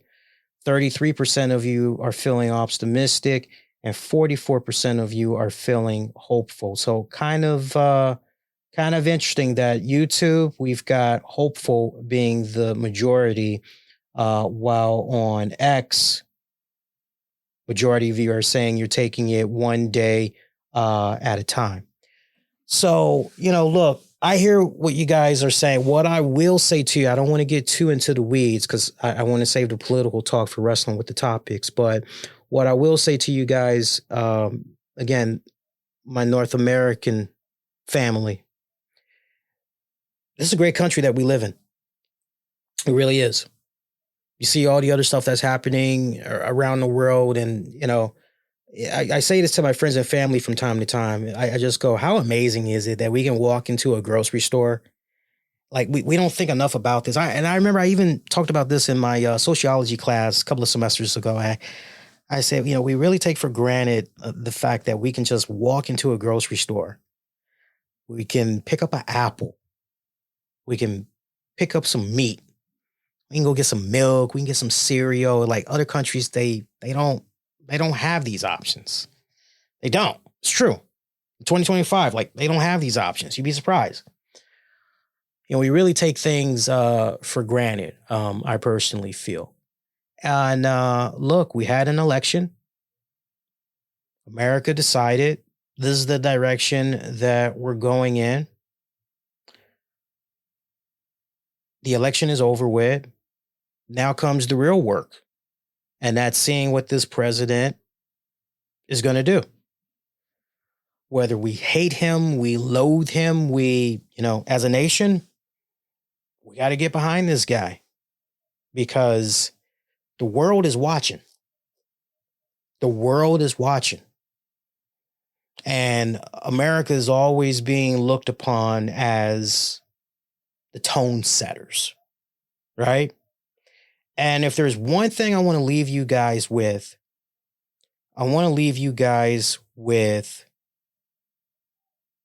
regardless how you may feel, now comes the time where you go, you know what? I'm going to be the bigger person here. And sometimes certain instances will call for you to be the bigger person. It's asking a lot. I know. But this is one of those rare times where you go, you know what? I'm going to be the bigger person. I'm going to put my support behind this president. I want for this president to succeed because when this president succeeds, we as a nation, we succeed. So I hope he's successful. And I hope that success trickles down to me and my family and we're successful as well as a result. That's the mindset that I want a lot of you guys to have. And obviously, along the way, you can only hope that from the mistakes that was made from the previous administration, okay, lessons learned, and just some of the stuff that's going on with some of the cabinet decision makers. When you look at how things was operated the first go, it really seems like this go round, but actions speak louder than words, right? It's all about the action. So let's take it one day at a time with this presidency. Let's string it together one day at a time and see how things go from there. That would be that would be my best way of looking at how things have played out to where we are right now. Remember, I live out here in the nation's capital in Washington, D.C. I had a front row seat too. I had friends that were texting me, family members that were texting me, and everything. And let me tell you something. For me as a Chicago native to say today was pretty cold, I'm actually glad they moved everything indoors. That's not me picking a political side. That's just me telling you, no. It was fucking cold. And as we speak right now, we should have already dipped into the single digits. Look, the level of coldness, it might differ for some people, but out here when it pretty much was in the late 20s, pretty much all day. Yeah, if you're wearing some thermos, you're probably going to be okay, especially if it's a case where you can run into a car for about 15, 30 minutes, get nice and warmed up, and, you can go back out later and you can, do your little on-field reporting and all that. Yeah, it's easy to say, oh, it's not that bad out here, but try being the people that were sleeping in tents at the Capital One Arena. Legit, we had people that were sleeping in tents overnight in front of the Capital One Arena to guarantee themselves admission into the arena, because there was only, it was only going to be opening up to 20,000. That's it. It was just 20,000. And I'm glad they had the event indoors. It seemed cooler. Nothing beats seeing the outdoors parade, though. I get that. I'm definitely, when this comes around, because it's guaranteed. It always comes like every 4 years or whatever. I like seeing the parades and the people and all of that. I wish we could have gotten to see all that, but for what was put together pretty much at the last minute, I thought all things considered, and then moving it indoors and just a total 180 and God, all practically at, last minute. Like at last notice, I thought they pulled it off pretty damn good.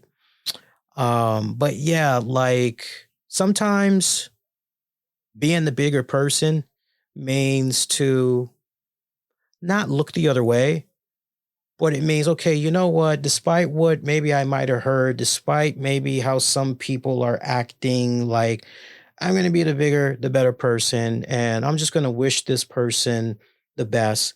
I'm going to wish them the best of luck, because when they succeed, me and my family succeeds, the nation succeeds. So, if you want to pick my brain, just pretend, we're having some drinks, we're at the bar, and this topic comes up, and you're asking me, what do I make about this whole? Honestly, if I was in front of you right now, enjoying my beer, that's what I would say to you, right? You know me, I always keep it real with you guys. So that's going to do it. Look out for the polls asking you guys about programming notes so we can try to figure out how we're going to do this week and everything. Stay connected on social media. You enjoyed this episode, make sure you hit the like button and share. Really helps out in putting more eyeballs on the content. My pretty babies. Until next go round, wishing all of y'all to be safe. Most importantly, be kind to one another. I'll see you all next go round. Take care, y'all. Peace. Thanks for listening. An Infinity One Productions presentation, keeping it honest, insightful, and interactive.